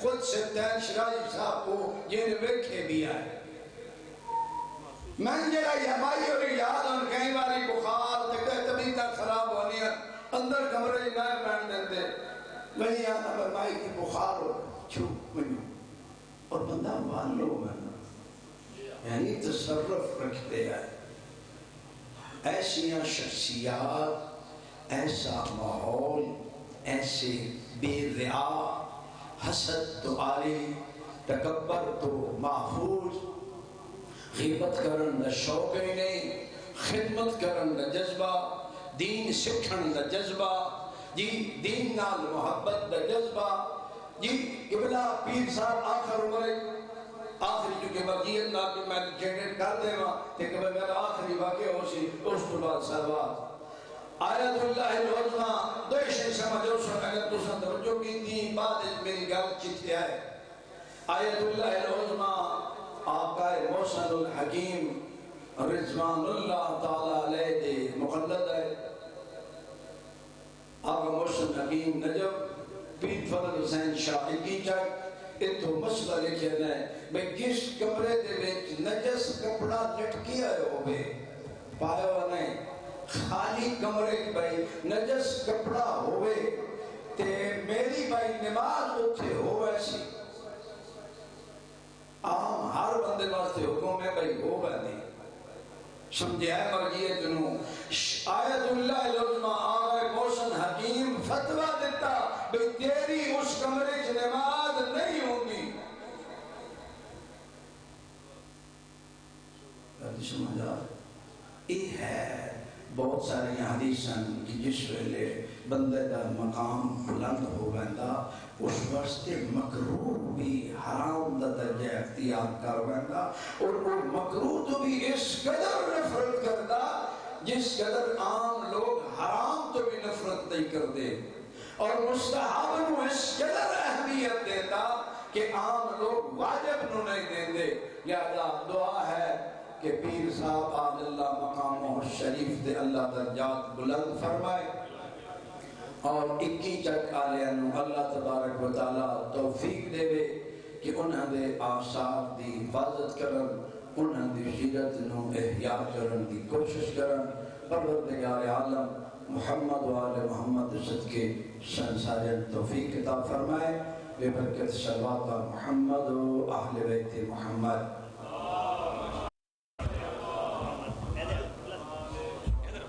بہت شکریہ جی. قرآن کریم میں ایک ارشاد ہے رب العزت فاذکرونی اذکرکم، تم میرا ذکر کرو میں تمہارا ذکر جو ہے اس کو عام کروں گا. یہ جو گفتگو فرما رہے ہیں قبلہ اردو میں بات کروں میری پنجابی چلنے لگی. اچھا جو ذکر قبلہ فرما رہے تھے ابھی یعنی یہ میں سمجھتا ہوں کہ وہی یہ جو سلسلہ ہے کہ خداوند کریم کا جو عہد ہے کہ آپ میرا ذکر کریں میں آپ کا ذکر جو ہے اس کو عام کروں گا. یہ وہ ایک وہی عہد جو ہے یہ آپ کے سامنے جو ہے وہ ایک مجسم ہو کر سامنے آ رہا تھا. میں بلا تاخیر دعوت خطاب دوں گا مجلس وحدت مسلمین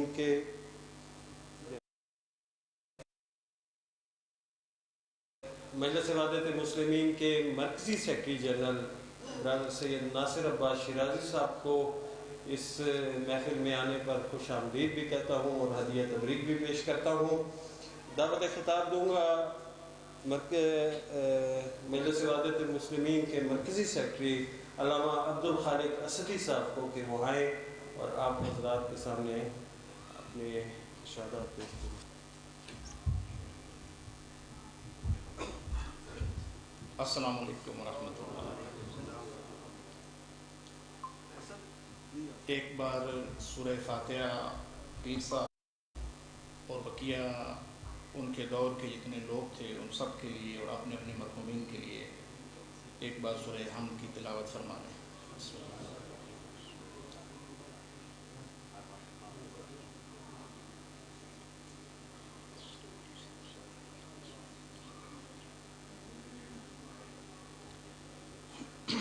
بسم اللہ الرحمن الرحیم. الحمد للہ رب العالمین بارئ الخلائق اجمعین الصلاۃ والسلام علی رسولہ الکریم سیدنا و نبینا و مولانا ابی القاسم محمد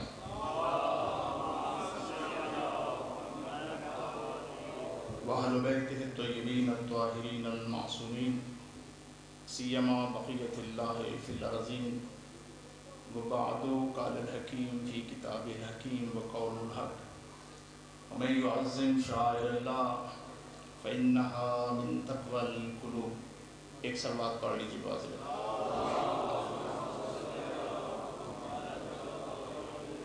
آغاز سخن میں ہی میں اپنی استطاعت کے مطابق تمام مہمانان گرامی کو خوش آمدید کہتا ہوں جو ہمارے گاؤں میں آئے آ کے اس مجلس کی زینت بنے. خصوصاً ڈاکٹر افتخار صاحب کا نام لینا چاہوں گا کیونکہ قبلہ محمد حسین ڈاکو صاحب کی بہت زیادہ نسبت تھی پیر صاحب کے ساتھ اور بہت زیادہ کردار تھا تمام علماء کرام کا خصوصاً ان کا. تو ان کی نسبت سے یہ تشریف لائے ہیں. ہم دل کی عطا گہرائیوں سے ان کو اور تمام مہمانوں کو اور اسی طرح برادر ناصر عباس شیرازی صاحب جو انتہائی مصروف تھے اپنا وقت نکال کر یہاں پر تشریف لائے. ہمیں امید ہے کہ مدرسہ محمدیہ کے پرنسپل ملک نصیر صاحب بھی اس کانفرنس کا حصہ بننے والے ہیں. ان کو بھی ہم خوش آمدید کہتے ہیں. ایک صلوات پڑھ لیجیے.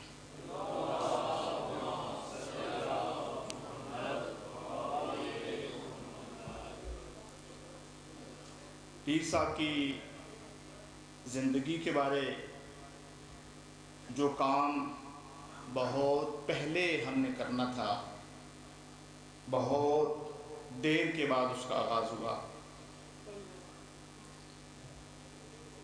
ایک ایسی شخصیت جس کے شب و روز،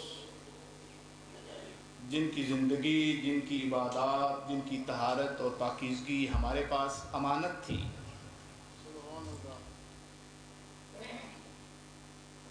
ہم نے، اس گاؤں والوں نے، علماء کرام نے، ہم سب نے اس میں کوتاہی برتی ہے.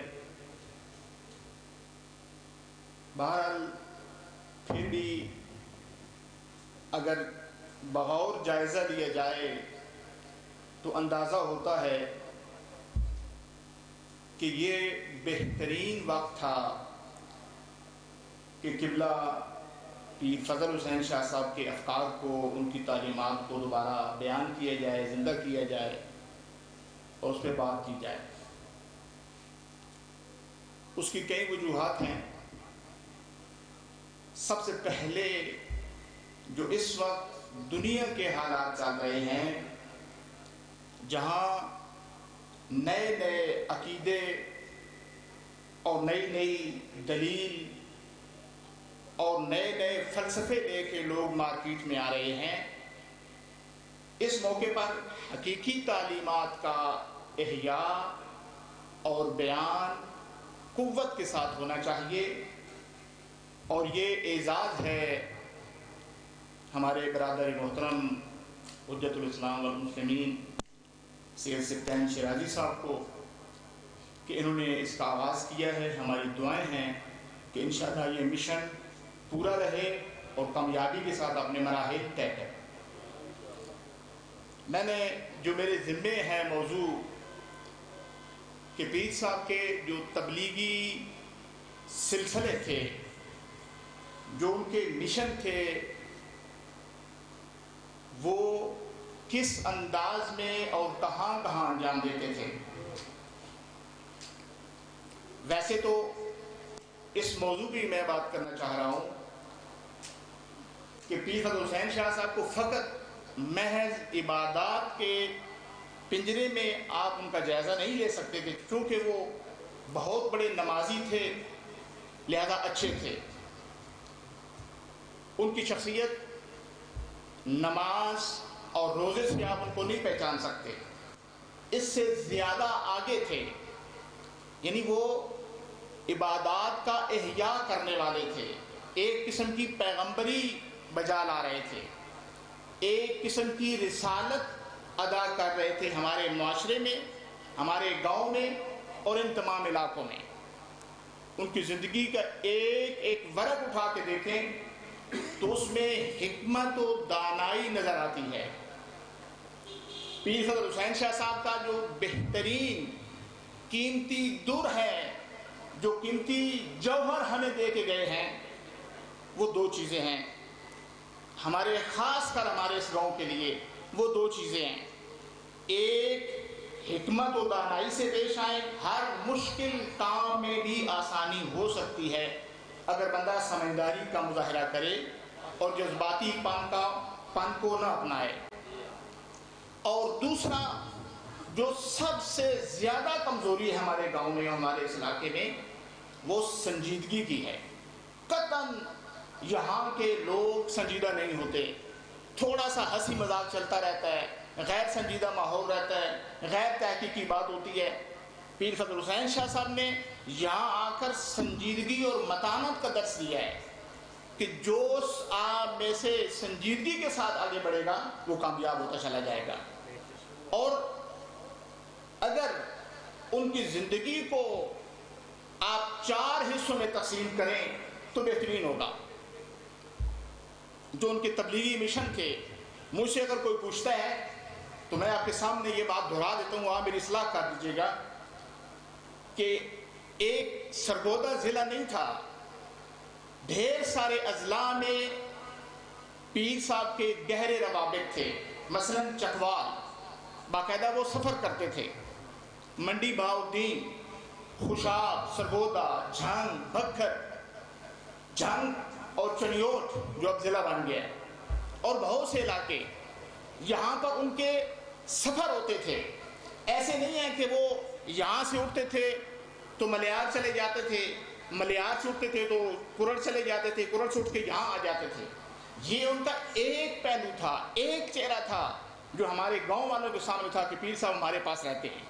ان کا بنیادی یہ ایک اسٹیشن تھا، انہیں قیام گاہ کی ضرورت تھی، انہیں کہیں رکنے اسٹیشن کی ضرورت تھی۔ یہ جگہ ان کا اسٹیشن تھا۔ ان کا اصل مشن اپنے تبلیغی مشن تھے، اور رسالت مآب صلی اللہ علیہ وآلہ وسلم کی سیرت پر چلتے ہوئے رسالت کو جام دینا تھا، اور اسی وجہ سے وہ اپنے سفر کرتے تھے بہت سی جگہ پر۔ میں نے بہت سے بزرگوں سے سنا ہے کہ وہ کچھ عرصے کے بعد یہاں سے جاتے تھے، کبھی 5 دن کے لیے، کبھی 10 دن کے لیے، کبھی مہینے کے لیے، کبھی تھوڑے وقت کے لیے، کہیں نہ کہیں وہ جاتے تھے۔ اور آپ کیا سمجھتے ہیں وہاں جا کے وہ فقط رہنے کے لیے جاتے تھے، یا یہاں کے لوگوں کو ذرا اپنے وجود سے اٹھاتے تھے کہ کچھ دن کے لیے مہمانوں سے بچ جائے؟ نہیں، وہ مشن اور مقصد کے تحت جاتے تھے۔ انہوں نے ایک لمحہ بھی اپنا محمد و آل محمد کی ترویج، ان کی تعلیمات کی ترویج کے بغیر نہیں گزارا۔ وہ پوری طرح رسالت مآب کی سیرت پر عمل کرنے والے تھے۔ یہی وجہ تھے کہ وہ ایک پراپرٹی تھے سب کے لیے۔ ان کی محفل میں آ کے اہل سنت بھی استفادہ کرتے تھے، شیعہ بھی استفادہ کرتے تھے، اس وقت ہندو موجود تھے، ہندو بھی آ کے استفادہ کرتے تھے۔ بہت سے لوگ اپنی مشکلات میں رجوع کرتے تھے، اور پیر صاحب بغیر کسی ہچکچاہٹ کے ان کی مشکلیں حل کرتے تھے، رہنمائی کرتے تھے۔ یعنی مشکل تو وہ خود بھی مانتے تھے کہ مشکل خدا خود ہے، میں فقط ایک راستہ دکھانے والا ہوں اور وہی مشکلیں حل کرنے والا ہے۔ وہ پوری تعلیم دیتے تھے۔ لہٰذا ایک بنیادی عنصر اگر آج ہم اس کا محاسبہ کرنے لگے ہیں تو پیر فضل حسین شاہ صاحب کے تبلیغی مشن، جو وہ ایک خاص زاویے اور خاص نقطہ نگاہ سے وہ انجام دیتے تھے، وہ ہمیشہ سنہری حروف میں لکھی جائیں گی۔ اس کے اثرات آ رہے ہیں، ایسے نہیں ہے کہ جہاں جہاں گئے ہیں اثرات نہیں۔ میں ایک بار چکوال گیا، ڈڈیال سے آگے ایک علاقہ ہے، اب اس کی علاقے کا نام میرے ذہن میں نہیں ہے، جہاں پہ جنرل یعقوب ہیں جو رہتے ہیں۔ اس علاقے میں گیا تو وہاں کے لوگوں نے کہا کہ ہمارے ایک بزرگ پیر صاحب کے پاس جاتے تھے چکوال سے، اور یہاں پر ایسے واقعات ہیں، ایسے واقعات ہیں، میں واقعات کو دہرانا نہیں چاہتا۔ ساری رات وہ بیٹھے اور بتاتے رہے۔ تو میں اس وقت جا کے سن کے سوچا کہ ہمارے گاؤں والے یہ تکبر کرنا چھوڑ دیں کہ پیر صاحب ہمارے تھے، پیر صاحب سب کے تھے، اور وہاں بھی جا کے وہ مشن آل محمد کو پورا کرتے تھے۔ دوسرا جو ان کا خاص اعزاز اور مقام تھا، میں سمجھتا ہوں کہ یہ بہت سے، بلکہ ان کے آنے سے، پیر صاحب کے آنے سے، پیر فضل حسین شاہ صاحب کے ہونے سے لفظ پیر کو عزت ملی ہے۔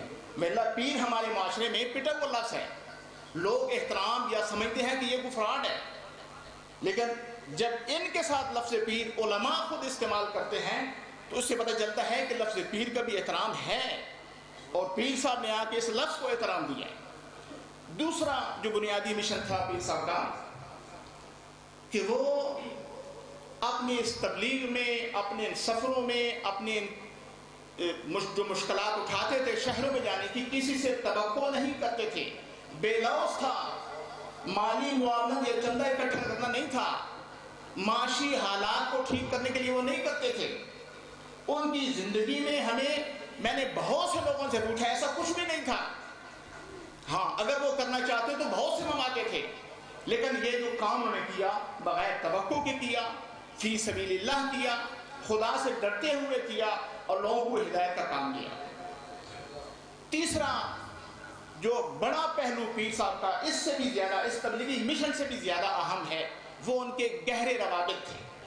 ایسے نہیں ہے کہ اگر پیر صاحب گاؤں میں ہیں، 21 چک میں ہیں، تو کروڑ والے لوگوں کے حالات سے وہ بے خبر رہیں گے۔ وہاں بھی جو بندہ آئے گا اس سے سارے بندوں کے حالات پوچھیں گے، فلاں کا کیا حال ہے، فلاں کا کیا حال ہے، فلاں کا کیا حال ہے۔ اگر کوئی چکوال سے بندہ آتا تھا اس کے پوچھتے تھے کہ فلاں کا کیا حال ہے، فلاں کس حال میں ہے، ساری خبر گیری رکھتے تھے۔ جہاں بھی میں گیا ہوں، جہاں لوگوں نے ذکر کیا ہے، ہر بندے کی ایک مسلسل گہرا رابطہ۔ اور یاد رکھو، دنیا میں کامیاب لوگ وہی شمار ہوتے ہیں جو روابط کو مضبوط رکھتے ہیں۔ جو لوگ بے خبر ہو جاتے ہیں، جنہیں پتہ ہی نہیں چلتا، جو حالات سے آگاہی نہیں رکھتے، وہ ہمیشہ ہی غلط قدم اٹھاتے ہیں۔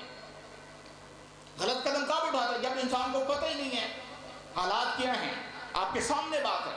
واقعہ کربلا میں آپ غور کر کے دیکھیں، میں یہ عام دہراتا ہوں، مدینہ الرسول سے امام حسین اٹھتے ہیں 27 رجب کو، سفر کر کے مکے آتے ہیں، مکہ میں 3-4 مہینے رہے، پھر وہاں سے عراق آتے ہیں، شہادت ہو جاتی ہے، آل بیت اسیر ہو جاتے ہیں۔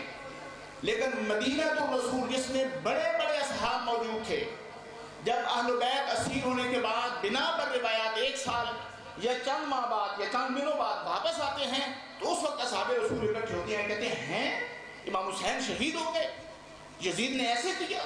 پھر یہ میٹنگ کرتے ہیں سارے اصحاب اور کہتے ہیں کہ عبداللہ ابن ربیع خزیر الملائکہ نام اس کو بھول گیا، اس کو باقاعدہ وفد بنا کے بھیجتے ہیں کہ تم جاؤ شام میں دیکھ کے آؤ کہ یزید نے واقعا ایسا کیا۔ جب گیا تو اس نے واپس آ کے بتایا کہ ہاں واقعا یزید نے ایسے کیا اور یزید ایسا ہے۔ اب اگر اہل مدینہ میٹنگ کر بھی لیں گے، وقت پہ امام شہید ہو گیا، تم نے قیام نہیں کیا، اس کی کیا قیمت ہے؟ جب انسان بے خبر ہو جائے اس کا یہ حال ہوتا ہے۔ لہذا پیر صاحب کی تعلیمات کا جو محور تھا وہ گہرے روابط وہ ہمیشہ برقرار رکھتے تھے، اور میں سمجھتا ہوں کہ انہوں نے کسی اپنے تعلق کو توڑا نہیں ہے، بلکہ اس کو آخری دم تک وہ نبھا کے چلے۔ آخری بات، چونکہ ہمارے پاس بہترین بیان کرنے والے موجود ہیں دوست، آخری جسے آپ سارے گاؤں والے گواہی دیں گے کہ پیر صاحب ہر بندے کے دکھ درد میں شریک رہتے تھے، سوشل ورکر تھے۔ اگر کسی کے یہاں فوتگی ہو جائے تو فاتحہ کا انتظام کرتے تھے، دعا کرتے تھے۔ اگر کوئی مریض ہو جائے تو بہت سے لوگ غفلت کرتے تھے بتانے میں، لیکن وہ خود دعا کرتے تھے، یادگیری رکھتے تھے، فلاں بندہ کیوں نہیں آیا ہمارے پاس، یا اس کی کیا خبر ہے، یا اس کی کیا پریشانی ہے۔ یہ بہت بڑی، کسی بھی کامیابی کے لیے یہ بہت بڑی چیز ہے۔ میں اپنی عرائض کو مختصر کرتا ہوں، اور بھی مختصر کرنا تھا، تھوڑی سی بات لمبی ہو گئی ہے، کہ ہمیں جو ذمہ داری بنتی ہے ہمارے گاؤں والوں کی وہ ہم نے ادا نہیں کی۔ لیکن آج اگر دیر سے اس کا آغاز ہوا ہے سلطان شراجی صاحب، تو آپ سارے احباب، سارے دوست اس میں تعاون کریں، اس میں دامے دل میں سخن بھی تعاون کریں اور ان کو سپورٹ کریں، اور ان سے بھی گزارش ہے کہ اس کو سنجیدگی سے لیں، اس کو چھوڑنا نہیں ہے۔ اس کے جو پہلو ہیں اس کانفرنس کے، اسے اور بھی مضبوط کرنا ہے تاکہ جو حقیقی باتیں ہیں وہ معاشرے کے اندر پھیل جائیں۔ ایک ہی بات پیر صاحب کے حوالے سے 1000 حوالوں سے پھیلی ہے، بہت سی باتیں لفظ بدل جاتے ہیں، چیزیں غلط ہو جاتی ہیں۔ کوشش کریں کہ جو درست باتیں ہیں، جو حقیقی باتیں ہیں، جو حقیقی کردار ہیں، ان کو ہم نمایاں کریں اور ان کے مطابق انشاءاللہ آگے بڑھیں۔ میں سمجھتا ہوں کہ کافی ہو گیا ہے، آپ کی زحمات کو ختم کرتا ہوں۔ وما علینا الا البلاغ المبین۔ بہت شکریہ۔ بہت شکریہ جی۔ یہ تھے عبدالخالق اسدی صاحب۔ آپ لوگ مجھ سے بہتر ان کو جانتے ہیں کیونکہ یہ آپ کے علاقے کے ہیں۔ علامہ اقبال کا ایک بڑا معروف شعر ہے کہ نگاہ مومن سے بدل جاتی ہیں تقدیریں، جو ہو ذوق یقین پیدا تو کٹ جاتی ہیں زنجیریں۔ اس شعر کے حوالے سے بھی ایک واقعہ جو ہے وہ موجود ہے، میں آپ کو زحمت نہیں دوں گا۔ وہ واقعہ یعنی پیر صاحب کے سامنے یہ شعر پڑھا گیا ہے، اور پیر صاحب جو ہیں انہوں نے اس شعر کے اوپر جو ہے وہ پھر تبصرہ بھی کیا ہے، جو کہ میرے تایا ابو نے مجھے سنایا کہ ہم اس محفل میں موجود تھے، تو پیر صاحب جو ہے ان کے سامنے یہ شعر پڑھا گیا، تو پھر پیر صاحب نے کہا کہ میں پھر آپ کو بتاتا ہوں کہ وہ مرد مومن کون ہے؟ تو میں سمجھتا ہوں کہ پیر صاحب جو تھے وہ ایک مرد مومن تھے۔ مولانا محمد حسین ڈکو صاحب آیت اللہ، انہوں نے یعنی ایک انٹرویو دیا 1965 میں، جو کہ محمد حسین ڈوگر ایک ہیں، صحافی ہیں، لکھاری ہیں، انہوں نے القائم اخبار ایک رسالہ تھا، اس کے اندر وہ شائع کیا۔ پھر انہوں نے آیت اللہ سے جو پوچھا کہ آپ زندگی میں کس شخص سے متاثر ہوئے ہیں، تو ڈکو صاحب جو ہے وہ کہتے ہیں کہ اگر زہد و تقوی کے حوالے سے مجھ سے پوچھیں گے نا، ایک ہی شخصیت ہے پیر فضل شاہ جس سے میں متاثر ہوں۔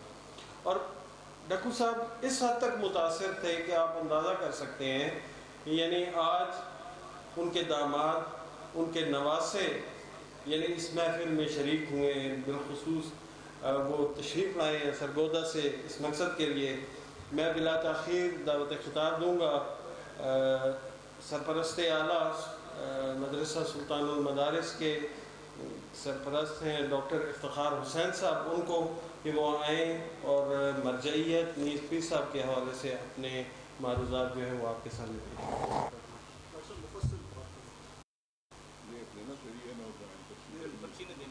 آج پرچی نہیں دیتے آپ کا احترام کریں۔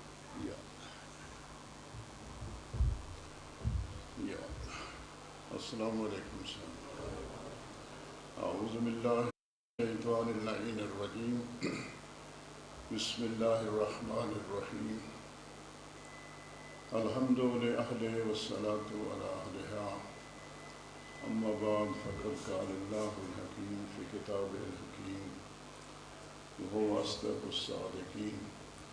بسم اللہ الرحمن الرحیم، من عمل صالحا من ذکر او انثی فهو مؤمن فلنحیینہ حیاۃ طیبۃ ولنجزینہم اجرہم بأحسن ما كانوا یعملون۔ ایک دفعہ مل کے صلوات پڑھ لیں۔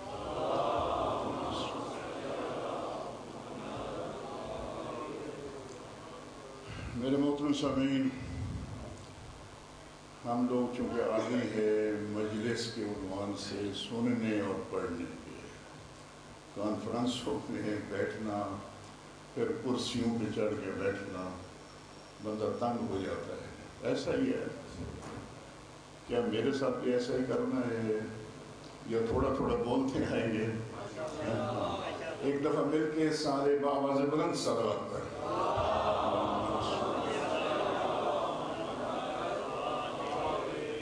سب سے پہلے گزارش یہ ہے کہ اس آیہ مبارکہ کا ترجمہ کرنے سے پہلے توجہ میری طرف رہے۔ قبلہ پیر صاحب اور ان کے ساتھ جو اس وقت آرام فرما ہیں سید محمد علی شاہ صاحب، اور تیسری قبر غالباً سید ناصر حسین شاہ صاحب، اور جملہ اور خصوصاً جناب سید محمد حسین شاہ صاحب اور دیگر جتنے سادات مومنین اس شہر کے، اور ویسے بھی جہاں جہاں پیر صاحب قبلہ کا حلقہ احباب تھا وہاں کے لوگ اس دنیا سے جا چکے ہیں، سب کے لیے ایک مرتبہ سورہ فاتحہ، 3 مرتبہ سورہ توحید کی تلاوت کر کے ان کے ارواح کو ایثار کر دیں۔ بسم اللہ الرحمن الرحیم، الحمد للہ رب العالمین، الرحمن الرحیم، مالک یوم الدین، ایاک نعبد و ایاک نستعین، اہدنا الصراط المستقیم، صراط الذین انعمت علیہم غیر المغضوب علیہم ولا الضالین۔ بسم اللہ الرحمن الرحیم، قل هو اللہ احد اللہ الصمد لم یلد ولم یولد ولم یکن له کفوا احد۔ بسم اللہ الرحمن قل هو اللہ احد اللہ الصمد لم یلد ولم یولد ولم یکن له کفوا احد۔ بسم اللہ الرحمن الرحیم قل هو اللہ احد اللہ الصمد لم یلد ولم یولد ولم یکن له کفوا احد۔ اللہم صل علی محمد۔ ایک دفعہ مل کے بآواز بلند صلوات پڑھیں۔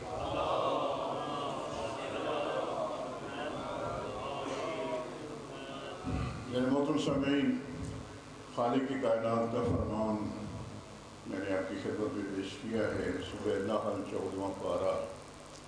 مالک فرماتا ہے من عامل صالحا کہ جو بھی نیک عمل کرے گا.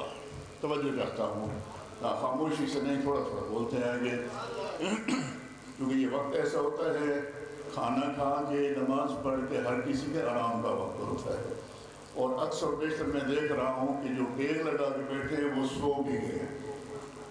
لیکن ایک شرعی مسئلہ علماء کی موجودگی میں بیان کرنا چاہتا ہوں کہ مردوں کے لیے سونا حرام ہے. ایسا ہی ہے نا. ایک دفعہ بابا نے بلند صلوات پڑھیں.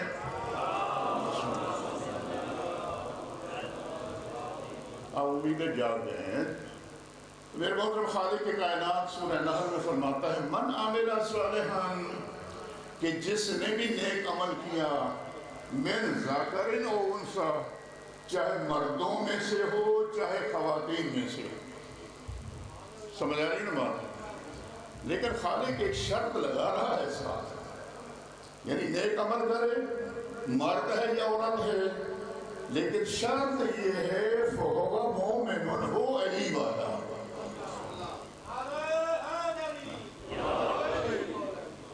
اتنا آہستہ نعرہ جو ہے نا آپ کو ذہن نہیں دیتا, خصوصاً 21 شہر والوں کو بآواز بلند نعرہ لگا ہے ہو مومن. خالق صاحب لگا رہا ہے.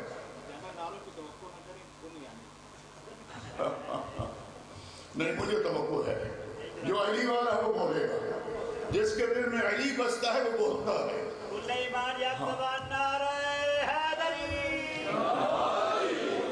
یہ اکثر بیشتر ہوتا ہے. افتی صاحب نے بھی ٹھیک فرمایا ہے کہ جناب امیر المومنین کے بارے میں میرے بھائی سلطان صاحب تشریف فرما ہے کہ حضرت کے بارے میں یہ ہے کہ حضرت کی ذات ضدین کا مجموعہ ہے.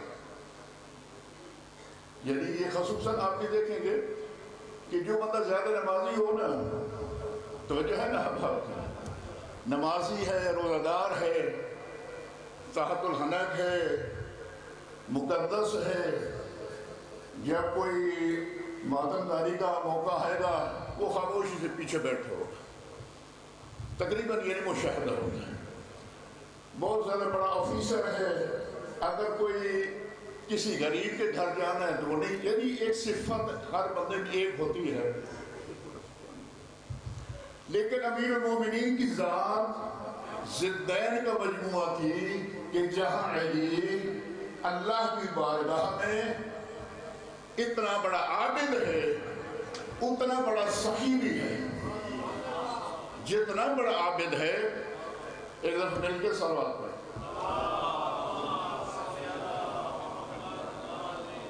میں اکثر بیشتر بیٹھ کے تقریر کرنے کا عادی ہوں, لیکن کوئی بات نہیں, آپ نے کھڑا کر دیا تو آپ کی دربار میں کھڑے ہیں.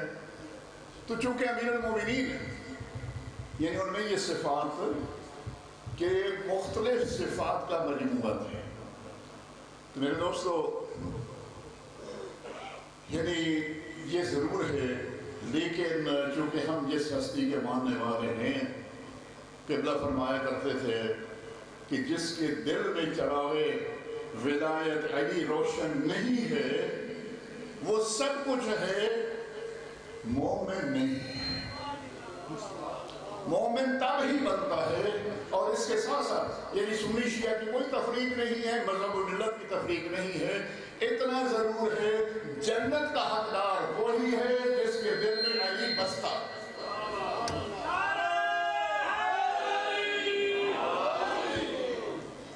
وہ ہے احد کے حساب سے نیکیاں کر لے, اتنا وہ یعنی جناب نوح حدیث کا لفظ ہے, اگر کسی کی عمر اتنی ہو کہ جتنی جناب نوح کی تھی, اس کے بعد پھر اس کی تشریح میں ہے, اپنی طرف سے کوئی ڈنگ حوصلہ نہیں, پھر اس کی تشریح میں ہے کہ اگر اس کی اتنی عمر ہے کہ جناب آدم کی خلقت قیامت تک اتنی اس کی عمر ہو, عبادتیں کرتا رہے, نمازیں پڑھتا رہے, روزے رکھتا رہے, حتیٰ کہ الفاظ یہ ہیں نمازیں پڑھ پڑھ کے ایسے ہو جائے جیسے خشک مشکیزہ روزے رکھ رکھ کے اس کی کمر جھک جائے، طواف اور حج کر کر کے وہیں پہ مر جائے، لیکن اگر اس کے دل میں محبت اہل بیت نہیں ہے، محبت علی نہیں ہے، خداوند کریم اسے اونھے منہ جہنم میں ڈال دے۔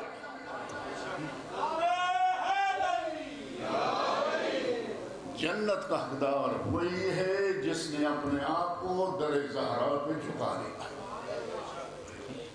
من عمل صالحا، کہ جس نے بھی نیک کام کیا ہے، اجر کیا ہے، چاہے مردوں میں سے ہے چاہے عورتوں میں سے ہے، فہو مومن، ہو مومن، ہو علی والا۔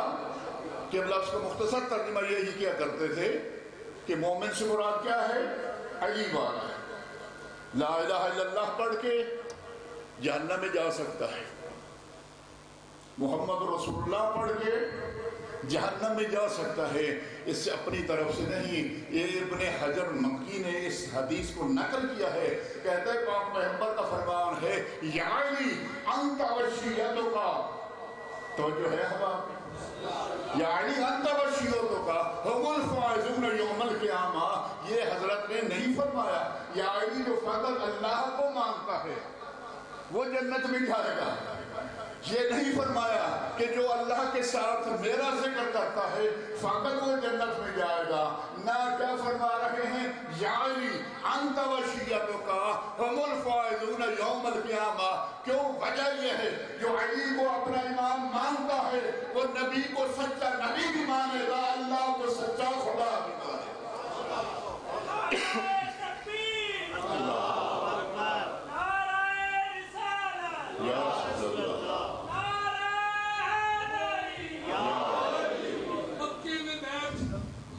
ماشاءاللہ یا مدینے میں بیٹھ جا، تو شوق نجات لے کے سینے میں بیٹھ جا۔ اگر بچنا ہے تراتم خیز میدان حشر سے تو آل رسول حق کے سفینے میں بیٹھ جا۔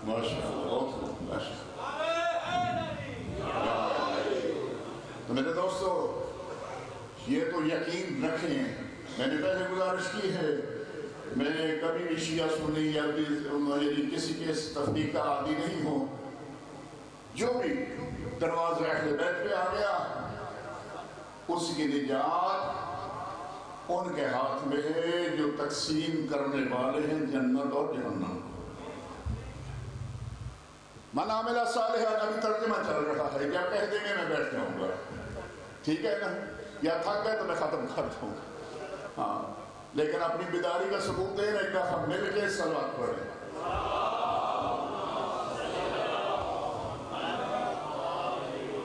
کیونکہ مجھے علم ہے، میرا شعبہ ڈاکٹری بھی ہے، اگر ایک ڈاکٹر مریض کے مزاج کو نہیں چیک کر سکتا تو میرے خیال ہے اسے ڈاکٹر کہلانے کا حق نہیں ہے۔ میں آپ کے مزاج کو بھی جانتا ہوں، الحمدللہ۔ اتنی ضرور بات ہے کہ ایک عزیز، آپ مجھے آج نظر نہیں آ رہے، ڈسٹرکٹ جیل میں میری ڈیوٹی تھی تو وہ میرے پاس رہے ہیں، تو جب وہاں سے رہا کے واپس آئے تو اپنے والد کے ساتھ بحث کرنے لگے، کچھ مسائل تھے، ریاست گوندل نام یاد ہے، تو وہ بحث کرنے لگ گئے۔ تو بعد میں انہوں نے مجھے فون کیا کہ میرے والد نے مجھے کہا کہ تو جرم کر کے جیل گیا تھا یا کسی مدرسے گیا تھا، لیکن الحمدللہ جتنا، یعنی ہر انسان، میرا چھٹا امام فرماتے ہیں جہاں بھی موجود ہو اپنے آپ کو اپنے کردار سے پہچنواؤ کہ تم جعفر صادق کے ماننے والے۔ کیوں؟ اس نے جب عزیز نے فون کیا تھا، کہتے جب میں نے بتایا تو میرے والد نے کہا ہاں باقی یہ بات ہے، تو الحمدللہ اس کی ذات کا شکر ہے۔ من عمل صالحا، کہ جو بھی نیک کام کرے گا، مردوں میں سے ہو یا خواتین میں سے ہو، میرا مالک فرماتا ہے میں اسے کیا اجر دوں گا، فَلَنُحْيِيَنَّهُ حَيَاتًا طَيِّبَةً، ہم اسے زندگانی دنیاوی پاک و پاکیزہ عطا کریں گے۔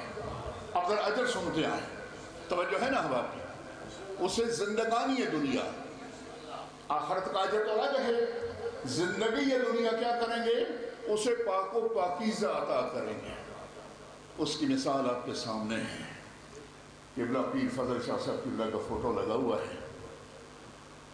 ابھی استی صاحب بھی فرما رہے تھے میں تو حقیقت پہلے ڈر ڈر کے آیا تھا, اپنا ماما بھی نہیں لے کے آیا, باپ بھی نہیں لے کے آئے, ٹھیک ہے, لفظ سے ڈاکٹر پہ گزارا کرنا تھا. اور جب میرے بھائی ستین شاہ صاحب قبلہ نے کہا کہ آپ کا لباس کہاں ہے, تو میں نے کہا اسی پہ گزارا کرنے دیں, یہ نہ ہو کہ تالا لگ جائے کہ نہیں یہ ڈپو صاحب کی تقلید ہے. میرے دوستو, قبلہ کا مجھے یہ فخر حاصل ہے کہ پیر فضل شاہ صاحب قبلہ کا جنازہ علامہ صاحب قبلہ نے پڑھایا تھا, اور آج ان کی برسی میں مجھے چند الفاظ کہنے کا موقع مل رہا ہے. اور جیسے ابھی سن رہے تھے, میں نے قبلہ کی زبان سے جب بھی پیر فضل شاہ صاحب قبلہ کا نام سنا ہے تو بڑے احترام کے ساتھ, لفظ پیر کے ساتھ, اور غالباً مجھے یاد جہاں تک آ رہا ہے کہ میں نے کبھی کبھی جب اکیلے بیٹھے ہوتے تھے تو بات کر لیتے تھے, میں نے کہا قبلہ آپ تو پیر مریدی کے قائل ہی نہیں ہے. ہو سکتا ہے سادات ناراض نہ ہو جائیں, جو پیری مریدی رائج ہے نا وہ شریعت میں جائز کوئی نہیں. کوئی پیر بچے دے رہا ہے, کوئی پیر انڈے دے رہا ہے, کوئی پیر کچھ دے رہا ہے, وہ تیری جائز نہیں ہے. اور قبلہ ایک جملہ فرمایا کرتے تھے کہ آپ لوگ, یعنی ظاہر دوسرے مذاہب کو, کہ آپ لوگ جو ہے نا فلاں بھی پیر ہے, فلاں بھی پیر, فلاں بھی پیر, آپ سب کو پیر کہتے رہتے ہیں, ہمیں کبھی نہیں اعتراض کیا. اگر ہم ایک علی ولی کو پیر کہہ دیں تو آپ کو کیوں پیٹ میں درد اٹھتا ہے؟ یعنی جو علی کے دروازے پہ آ جائے اسے اور کسی پیر فقیر کی ضرورت.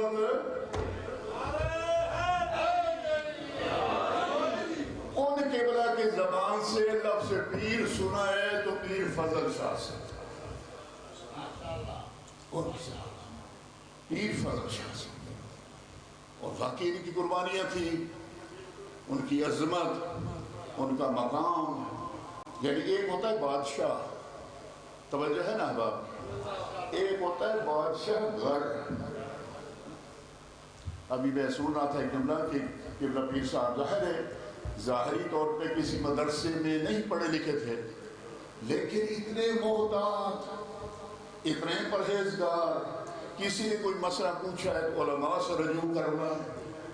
اسی کا نام تو مرجعیت ہے. ایک مرجع خود ہوتا ہے, ایک اس کی طرف رجوع کرانے والا ہوتا ہے.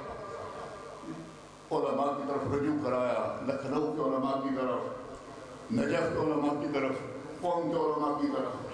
تو لہذا وہ یعنی عالم اگر اس لحاظ سے نہ بھی کہا جائے تو عالم گھر تھے, مدارس بنانے والے تھے, علماء کے پیدا کرنے والے تھے. آج ان کے حوالے سے مدرسہ محمدیہ بھی ہے, باقی مدارس بلوال میں آگے پیچھے کافی مدارس ہیں جہاں سے طالب علم نکل رہے ہیں پڑھ پڑھ کے. یہ سارا اس سادہ مزاج اور سادہ لباس سید کی محنت کا نتیجہ. البتہ ایک لفظ میں نے آج ابھی دیکھ رہا تھا کہ پہلی برسی, ایک دفعہ مل کے صلوات پڑھ لیں.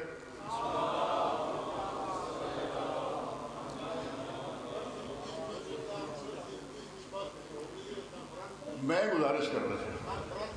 کوئی گزارش کرنا چاہتا ہوں. کانفرنس پہلی ہے, غالباً 65 میں قبلہ کی ڈیتھ ہے, 65 میں ڈیتھ ہے, 66 میں ڈیتھ ہے, یعنی 66 میں. لیکن پہلے شکوہ تھوڑا سا اس کی ساتھ بھی کر رہے تھے کہ جتنا کچھ ہمیں کرنا چاہیے تھا ہم نے نہیں کیا. لیکن پھر بھی کہا جاتا ہے کہ اگر آدمی سمجھ جائے تو اچھی بات ہے. اور یہ سارا کریڈٹ میرے برادر کو جاتا ہے کہ جنہوں نے ابتدا کی ہے. اور میں جب اس وقت آیا ہوں کافی پریشان تھے, بے افراد کچھ آ کے چلے گئے, پتہ نہیں کامیاب ہوگا یا نہیں. میرے دوستو, جب پاک پیغمبر نے دین کی دعوت شروع کی تھی نا, کتنے افراد تھے؟ ایک حضرت کی اپنی ذات جناب خدیجہ الکبریٰ, جناب علی علیہ السلام, 3 افراد سے شروع کی. چوتھا جناب جعفر, جناب ابو طالب نے فرمایا جا تو بھی ساتھ شامل ہو جا. یعنی یہ ابتدا ماشاءاللہ تو کافی مجمع ہے, اور انشاءاللہ اگلے سال اس سے بھی زائد ہوگا. توجہ ہے نا احباب. یعنی مالک اس دنیا میں کیا اجر دے رہا ہے؟ فَلَنُحْيِيَنَّهُ حَيَاةً طَيِّبَةً، کہ جو نیک عمل کرے گا اللہ اسے اس دنیا میں پاک و پاکیزہ زندگی عطا فرماتا ہے۔ بعض اوقات کہا جاتا ہے نا کہ ظاہر معصوم 14 ہیں، ان کی عظمت وہ نسی ہے، خداوند کریم نے معصوم بنا کے بھیجا ہے، لیکن بعض غیر معصوم افراد کردار کی ان بلندیوں پہ پہنچ جاتے ہیں کہ ان کا ذکر کرنا بھی باعث ثواب ہوتا ہے، باعث ثواب ہوتا ہے۔ معصوم سے کوئی کام ایسا اپنی عظمت کے لیے سرزاد ہو جائے معجزہ کہا جاتا ہے، غیر معصوم سے سرزاد ہو کرامت کہا جاتا ہے۔ جیسے ابھی سن رہے تھے میرے عزیز کہہ رہے تھے کہ ابتدائی جب دعا کے لیے کہا، انہیں نہیں پوچھا کہ کیا کہنا چاہتے ہو، دعا کرائی۔ اب یہ ہوتی ہے کرامت کہ جب انسان خدا کا بن جائے، اللہ کے مزاج کو پہچان لے، اللہ اس کا مزاج پہچان لیتا ہے اور اس کے ہاتھ میں سے کام لے دیتا ہے کہ جو عام انسان حیران ہو جاتا ہے۔ میرے دوستو یہ چیز بھی ہے، فَلَنُحْيِيَنَّهُ حَيَاةً طَيِّبَةً، ہم اس سے زندگانی دنیا پاک و پاکیزہ عطا کرتے ہیں اور آخرت میں کیا دیں گے؟ فَلَنَجْزِيَنَّهُمْ أَجْرَهُمْ، ہم اسے ضرور اجر دیں گے۔ کون سا اجر؟ بِأَحْسَنِ مَا كَانُوا يَعْمَلُونَ، جو کچھ وہ کیا کرتا تھا اس سے کئی گنا بڑھ کے اجر دیں گے۔ اور ایک مومن کامل کی، یہ کبرا نے آسن فوائد میں لکھا ہے شفاعت والے باب میں، ایک مومن، یاد ہے نا جو لفظ مومن میں نے پہلے کہا تھا، کون ہے مومن؟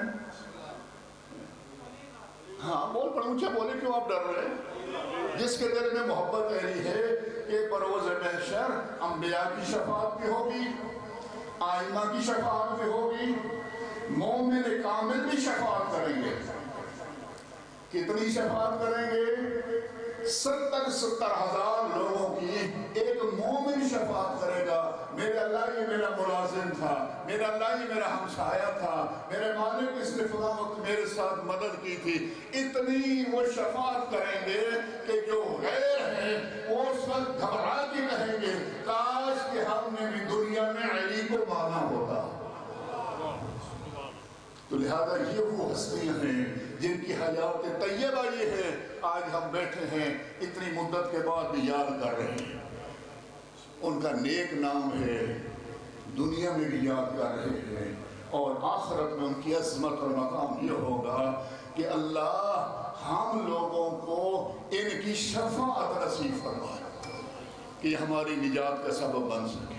تو میرے دوستو وقت تھوڑا ہے، اب ختم، ٹھیک ہے، وقت تھوڑا ہے، صرف ایک جملہ تاکہ ہماری اس مجلس کا جو دوسرا حصہ ہوتا ہے وہ بھی تھوڑا سا مکمل ضرور ہو جائے، اور مجھے پتا ہے مومنین اس انتظار میں بیٹھے ہوتے ہیں، باقی مقررین گفتگو کریں گے، میرا تھوڑا سا مجلس کے انداز ضرور ہوتا ہے۔ میں اگر کسی ویسے یعنی محافل میں گفتگو کروں تو ذکر اہل بیت لازمی کرتا ہوں کہ یہ وہ ہم پہ لازم ہے۔ میرے دوستو یہ دین جس کا ہمیں پابند بنایا جا رہا ہے نا، یہ آسانی سے نہیں بچا، اس پہ محنت ہے۔ کس کی محنت ہے؟ یہ پرانے ذاکرین مقررین کہا کرتے تھے کہ تاریخ اسلام کو بیان کرنا ہونا فقط 4 لفظ کافی ہے۔ قبلہ کی بخشش کے درجات کی بلندی کری، بس 2-3 منٹ، 4 لفظ کافی ہے۔ کون کون سے لفظ؟ حسین اور کربلا، حسین اور کربلا، زینب اور شام۔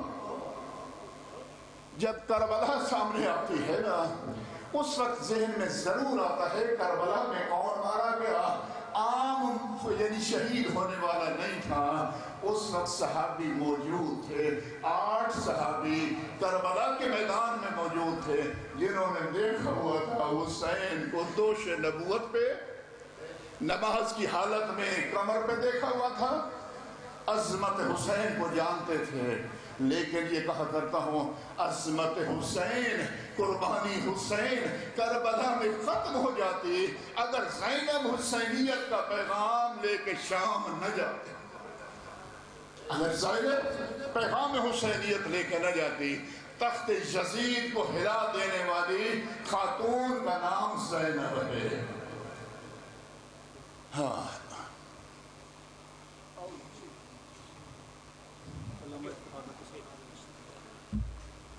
ہمارے محترم علامہ افتخار حسین نقوی صاحب تشریف لائے ہیں، ان کی آمد کے لیے محمد و اہل بیت محمد پہ بآواز بلند صلوات پڑھیں۔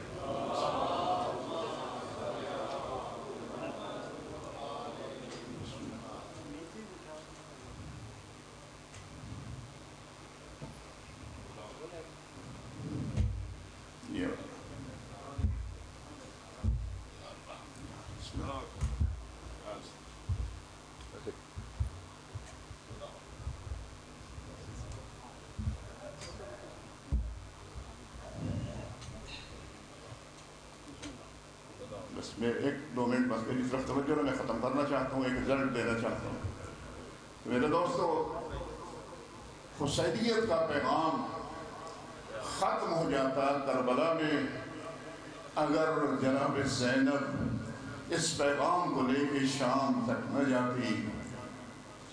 جب یہ قافلہ کوفہ میں پہنچا ہے، بس 1-2 منٹ میری طرف توجہ رہے، جب کوفہ میں پہنچا ہے نا، تو چونکہ زیادہ تر لوگ کوفہ سے تھے جو کربلا میں شہید بھی ہوئے ہیں، جب یہ قید ہو کے خواتین آئی ہیں تو کوفہ کے لوگوں نے کہا کہ اے ابن زیاد، اگر قصور تھا ہمارے مردوں کا تھا، ہماری خواتین کا نہیں ہے، لہذا ایسا کر جو مرد مارے گئے نا ان کی خواتین کے ہم وارث ہیں، ہم ان کو گھروں میں لے کے جائیں گے۔ خدا را توجہ میری طرف رہے، ہم انہیں گھروں میں لے کے جائیں گے، ہم انہیں مزید قید نہیں ہونے دیں گے۔ اب دیکھ رہی ہیں کون؟ نبی زادیاں دیکھ رہی ہیں، کوفہ والے آتے ہیں، کوئی کہتا ہے یہ میرے فلاں رشتہ دار ہے، یہ فلاں رشتہ دار کی بیٹی ہے، فلاں رشتہ دار کی بیوی ہے۔ ابن زیاد کہہ رہا ہے اس کو بھی لے جاؤ، اس کو بھی لے جاؤ، لیکن اکیلی تنہا رہ گئی وہ جو نبی زادیاں تھی، ان کا وارث کوئی نہیں تھا۔ قبلانی جملہ سعادت الدارین میں لکھا ہے کہ کوفہ سے لے کر شام تک اگر کوئی قید ہو کے گئی ہے نا، وہ نبی کی بیٹیاں گئی ہیں، زہرا کی بیٹیاں گئی ہیں، ابو طالب کی اولاد تھی اور غیر کوئی نہیں تھا۔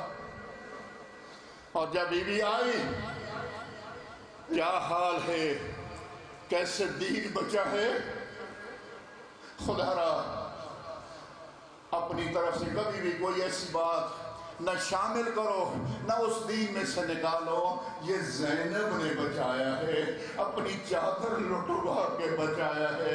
آج خدا نہ کرے آپ بازار میں سے گزر ہو نا، آپ کے ساتھ کوئی خاتون ہو، انسان یہی دعا مانگتا ہے، یا اللہ مجھے کوئی واقف نہ ملے، واقف نہ ملے، وہ سجاد جیسا غیور ہو، 7 پھپھیاں ہو، 7 بہنیں ہو، بازار بدماشوں کا ہو، وہاں سے گزرنا پڑ جائے تو کیا حالت ہوگی سجاد کی۔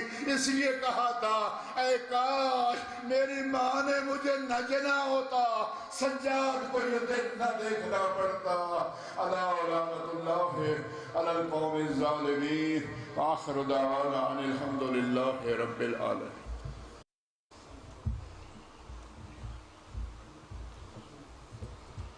بہت شکریہ جی، یہ تھے ڈاکٹر افتخار حسین صاحب، سرپرست اعلیٰ مدرسہ سلطان المدارس۔ میں میلاد اخیر دعوت خطاب دوں گا اس کانفرنس کے بانی علامہ سے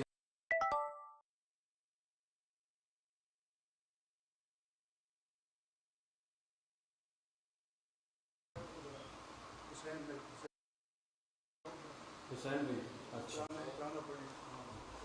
جی حسین شیرازی صاحب سے گزارش ہے کہ وہ تشریف لائیں ترانہ جو ہے.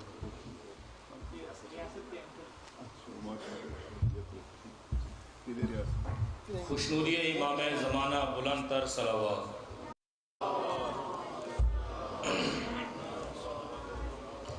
دین حق کا اٹھا کر بڑے ہیں علم پوری طاقت سے دنیا پہ لہرائیں گے. دین حق کا اٹھا کر بڑے ہیں علم پوری طاقت سے دنیا پہ لہرائیں گے. اب رکے گا نہ مولا کا یہ کارواں آگے بڑھ کر زمانے پہ چھا جائیں گے. دین حق کا اٹھا کر ہے شہادت کے ہم آرزو مند سبھی اور ڈرتے نہیں موت سے ہم کبھی. ہم بڑھیں گے سوئے وادی کربلا اور شہادت کے مفہوم کو پائیں گے. دین حق کا اٹھا کر بڑے ہیں علم پوری طاقت سے دنیا پہ لہرائیں گے. اپنی منزل ہے القدس سے اور کربلا ہے زمانے میں حل من کیا بھی صدا. اپنی منزل ہے القدس سے اور کربلا ہے زمانے میں حل من کیا بھی صدا. ہم امام العصر کا اٹھا کر علم جا کے بیت المقدس پہ لہرائیں گے. دین حق کا اٹھا کر اپنی منزل ہے القدس سے اور کربلا ہے زمانے میں حل من کیا بھی صدا. ہم امام العصر کا اٹھا کر علم جا کے بیت المقدس پہ لہرائیں گے. دین حق کا اٹھا کر بڑے ہیں علم پوری طاقت سے دنیا پہ لہرائیں گے. ہے تقویٰ شجاعت ہمارا بیاں اپنی تائید میں ہے امام زمان. ہم مٹا دیں گے باطل کا نام و نشان اور حقائق زمانے کو بتلائیں گے. دین حق کا اٹھا کر بڑے ہیں علم پوری طاقت سے دنیا پہ لہرائیں گے. ہم ہوں قربان امام زمان کے لیے ہے یہی آرزو کارواں کے لیے. ہم ہوں قربان امام زمان کے لیے ہے یہی آرزو کارواں کے لیے. ہم زمانے کو مہادی کے منشور کے ایک صحیح راستے پر چلا جائیں گے. دین حق کا اٹھا کر بڑے ہیں علم پوری طاقت سے دنیا پہ لہرائیں گے. ہر طرف ہے یہ مظلوم کی ایک سا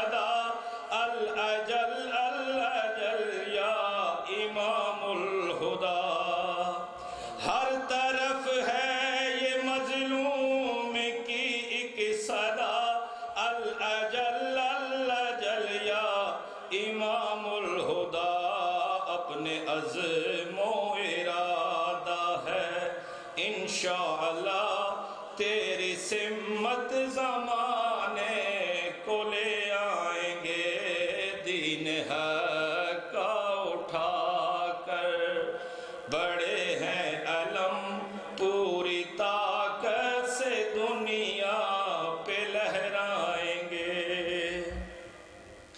ہے یہ سبتین وعدہ امام زمان، ہے کمر بستہ یہ سارے پیر و جوان، ہم فضل شاہ کی اس مرکز نور سے علم و تقویٰ کی شمع جلا جائیں گے، دین حق کا اٹھا کر بڑے ہیں علم پوری طاقت سے دنیا پہ لہرائیں گے۔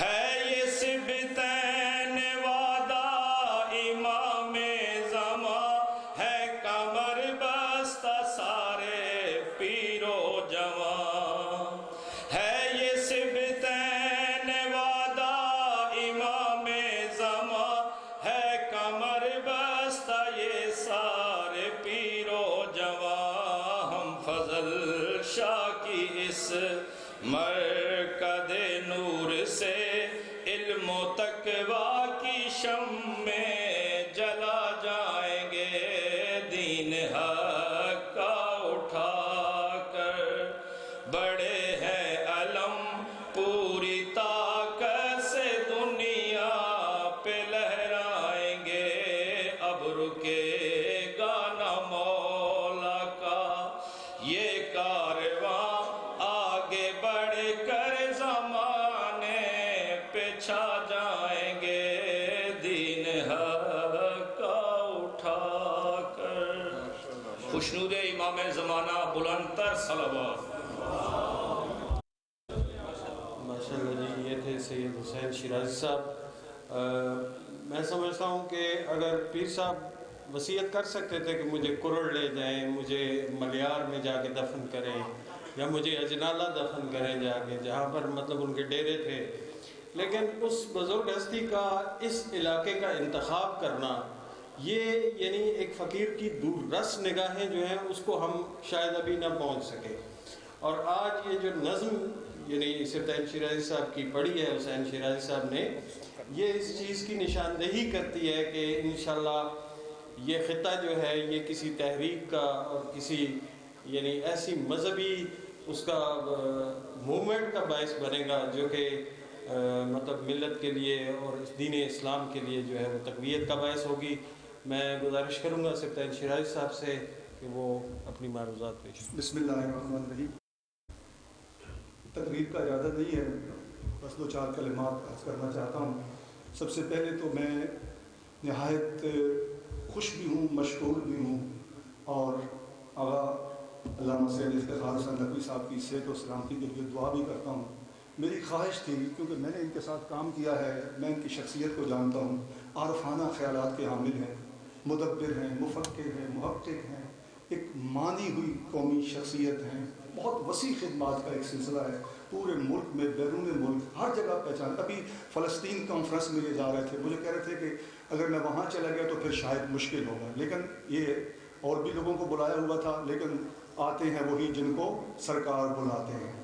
تو تشریف لے آئے علامہ افتخار نقوی صاحب، سچ ٹی وی کے بانی ہیں، کمپلیمنٹ ٹرسٹ کے بانی ہیں، تندور ویلفیئر ٹرسٹ کے بانی ہیں، پیام زینب کے بانی ہیں، اور بڑی فلاحی علمی تحریکوں کے بانی ہیں۔ تو ایک تو آج ہمیں پتہ چل گیا کہ پیر صاحب کی طرف سے اگر کسی ہستی کو بلاوا ہوا ہے، میاں والی سے تشریف لا رہے ہیں، حالانکہ ان کی مصروفیت تھی وہاں پہ، مجھے بتا رہے تھے صبح کہ میرا وہاں پہ فنکشن ہے۔ اور دوسری شخصیت ناصر شیرازی، میں واللہ خوش آمد نہیں کر رہا، اس نوجوان کے اندر وہ صلاحیتیں، وہ چمک، وہ دمک، وہ انقلابی سوچ اور وہ پرواز ہے، میں نے بہت کم نوجوانوں میں دیکھی۔ ہم بچپن میں محب یونٹ میں یہ تھے تو ہمارے ساتھ وابستہ تھے کوٹ مومن سے۔ ابھی تھوڑا سا میں نے اشارہ کیا کہ ہم یہ کام کرنے جا رہے ہیں، یعنی میں سمجھتا ہوں کہ انہوں نے اتنی مجھے تحریک دی اور اتنا سپورٹ کیا فکری اعتبار سے کہ میں حیران ہو گیا کہ اس کا مطلب ہے ان کے دل میں ایک درد تھا۔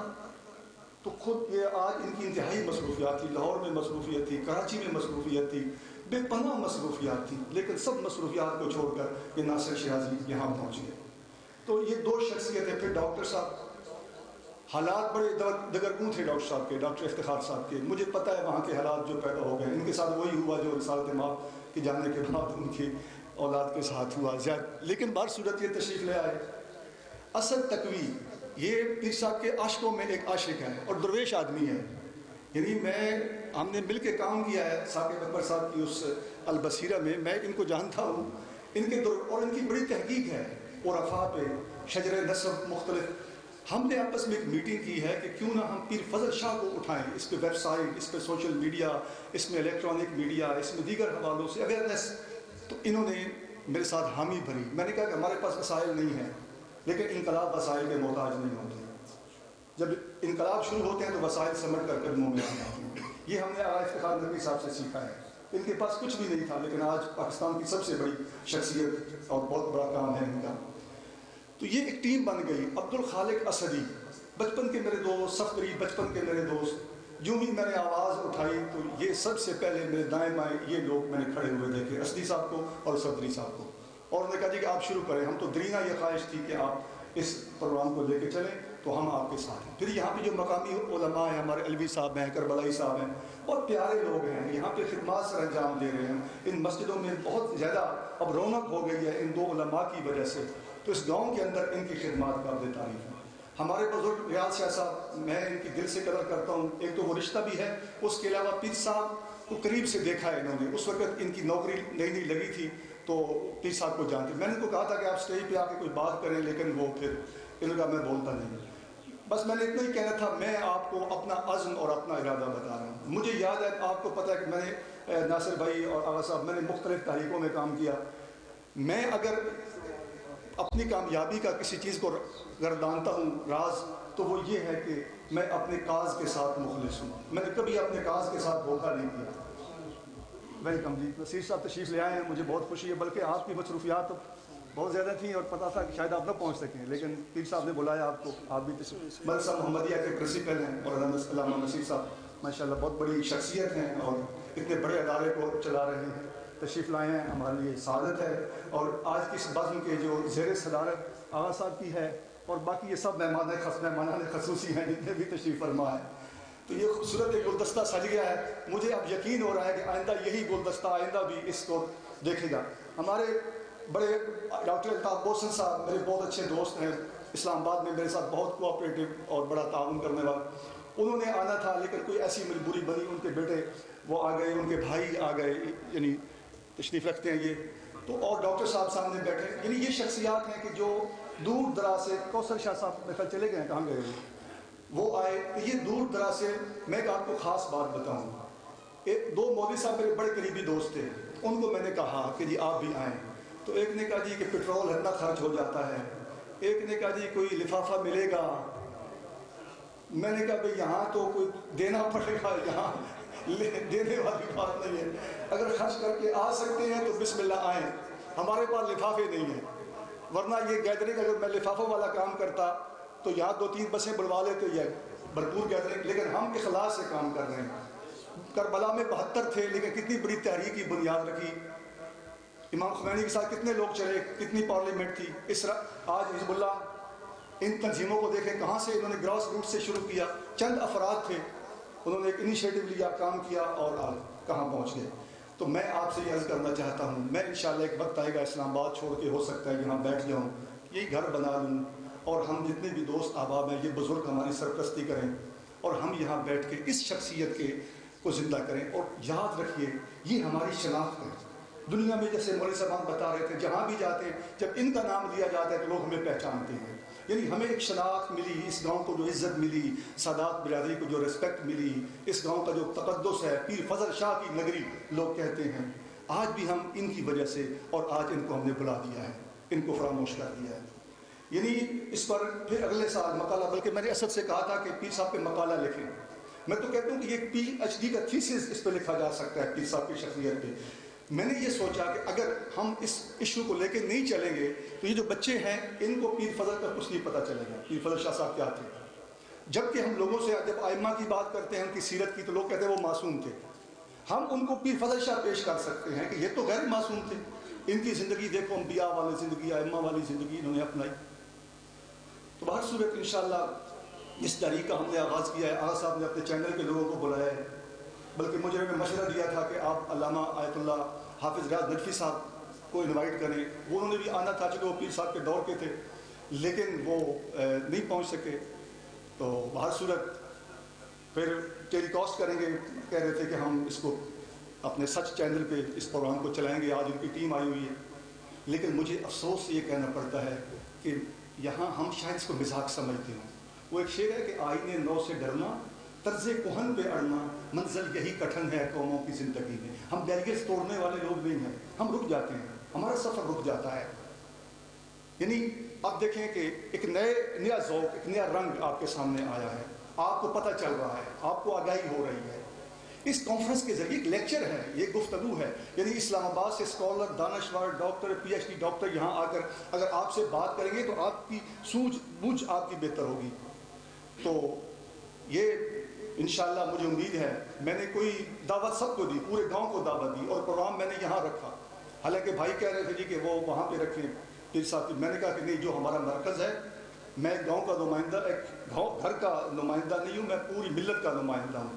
ہم نے ملت کی نمائندگی کی ہے اور اب بھی اپنے آپ کو محدود اور معصور نہیں رکھنا چاہتے۔ میں آپ سب کا ہوں، میں آپ سب کے لیے ہوں، اور انشاءاللہ میری کوئی ذاتیات نہیں۔ میں نے سب سے کہہ دیا ہے کہ میں صحیح کو صحیح کہوں گا، غلط کو غلط کہوں گا۔ کسی کو اچھا لگتا ہے، برا لگتا ہے، لگے، میں نے کہنا ہے، میں نے صحیح کو صحیح کہنا ہے، غلط کو غلط کہنا ہے۔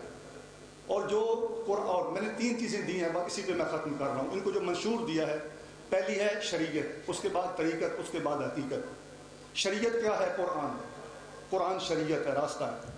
طریقت کیا ہے؟ محمد و آل محمد کی سیرت۔ اور حقیقت کیا ہے؟ ذات خدا۔ یعنی ہم نے قرآن کے ذریعے تعلیمات محمد و آل محمد کی روشنی میں خدا تک پہنچنا ہے۔ ہم نے اپنے خدا کو پانا ہے، یہ عرفان ہے۔ ہم نے اپنے رب کو پانا ہے، ہم نے خدا کا ہو جانا ہے، اور اس کے لیے جو مین ہے وہ یہ شخصیتیں ہیں۔ اور پھر جو آج کل حالات ہیں، امام زمان کا ظہور نزدیک تر ہے، حالات آپ کے سامنے ہیں، یمن سے جو آگ اٹھ رہی ہے، اس وقت فلسطین میں جو کچھ ہو رہا ہے، ماضی میں جو کچھ ہوا، میرے بھائی ناصر شیرازی کرنٹ ایشوز پہ ان کی بڑی دسترس ہے، تو یہ بات کریں گے۔ تو میں آپ سب مہمانوں کا، آپ کا جو آپ تشریف لائے ہیں، مشکور ہوں، اور اپنے سب دوستوں کا کہ آپ نے ہمیں عزت بخشی، تشریف لائے۔ یہ آپ کا اپنا پروگرام ہے۔ میں تو اس حد تک سوچ رہا تھا کہ آئندہ ہم ایک کمیٹی بنا دیں گاؤں کی کہ جو اس کانفرنس کو ہینڈل کریں۔ مجھے کوئی ذاتی انٹرسٹ نہیں ہے، آپ سب اس کو چلائیں، اس کو ارینج کریں، لوگوں کو لائیں۔ میں علماء کو لاؤں گا، اسکالر لاؤں گا، دانشور لاؤں گا، انتظام آپ کریں، اس میں پارٹیسپیٹ کریں، اور وہ جو روش پہلے تھی اس سے ہٹ کے ایک نئی روش متعارف کرائیں۔ تو میری آپ سب دعا ہے کہ اللہ تبارک و تعالیٰ ہمیں اس عظیم مشن میں کامیاب و کامران فرمائے۔ باقی جو ترانہ حسین نے پڑھا وہ میرے دل کی آواز تھی کہ انشاءاللہ اس برکت نور سے علم و تقویٰ کی شمعیں جلائے جائیں گے۔ ہم علم اور تقویٰ کو لے کے چلیں گے۔ علماء مراجع ہمارا فوکس ہے ان پہ، آیت اللہ آغا سید علی خامنہئی ہوں، آغا سیستانی ہوں۔ میں کہیں پھر بات کروں گا کہ مرجعیت کی اہمیت کیا ہے، یہ مرکزیت ہے۔ 3 چیزیں، 3 ہمارے اثاثے ہیں۔ ولایہ علی ابن ابی طالب ہمیں بھٹکنے نہیں دیتی، عزاداری مظلوم کربلا ہمیں جھکنے نہیں دیتی، اور مرجعیت ہمیں بکھرنے نہیں دیتی۔ ان 3 اثاثوں کی ہم نے حفاظت کرنی ہے، داخلی سطح سے بھی اور خارجی۔ پہلے صرف خارجی حملے تھے، اب ان 3 اثاثوں پر داخلی حملے بھی ہو رہے ہیں۔ ولایت علی ابن ابی طالب کو متنازع بنایا جا رہا ہے، شہادت ثالثہ کے مسئلے کو اٹھا کر قوم کو تقسیم کر دیا گیا ہے، اور عزاداری مظلوم کربلا کو ایک روایت اور ایک رسم اور ایک رواج اور پیسہ بنانے کا ذریعہ کمرشل کر دیا ہے، اس کی وہ روح سلب کر لی گئی ہے۔ اور مرجعیت کے خلاف آج برسر عام لوگ ممبروں پہ آ کے بولتے ہیں، اور کوئی ان کو روکنے والا نہیں ہے، کوئی ان کو یہ کہنے والا نہیں ہے کہ چپ ہو جاؤ۔ یہ شعور اپنے آپ کے زمانوں میں آئے گا، حزب اللہ شعور، جو آج فلسطین میں، حماس میں، حزب اللہ میں آپ دیکھتے ہیں۔ ایک انقلابی، علامہ اقبال نے کہا کہ انقلابی روح جب بیدار ہوتی ہے جوانوں میں، نظر آتی ہے ان کو اپنی صورت آسمانوں میں۔ وآخر دعوانا ان الحمد للہ رب العالمین۔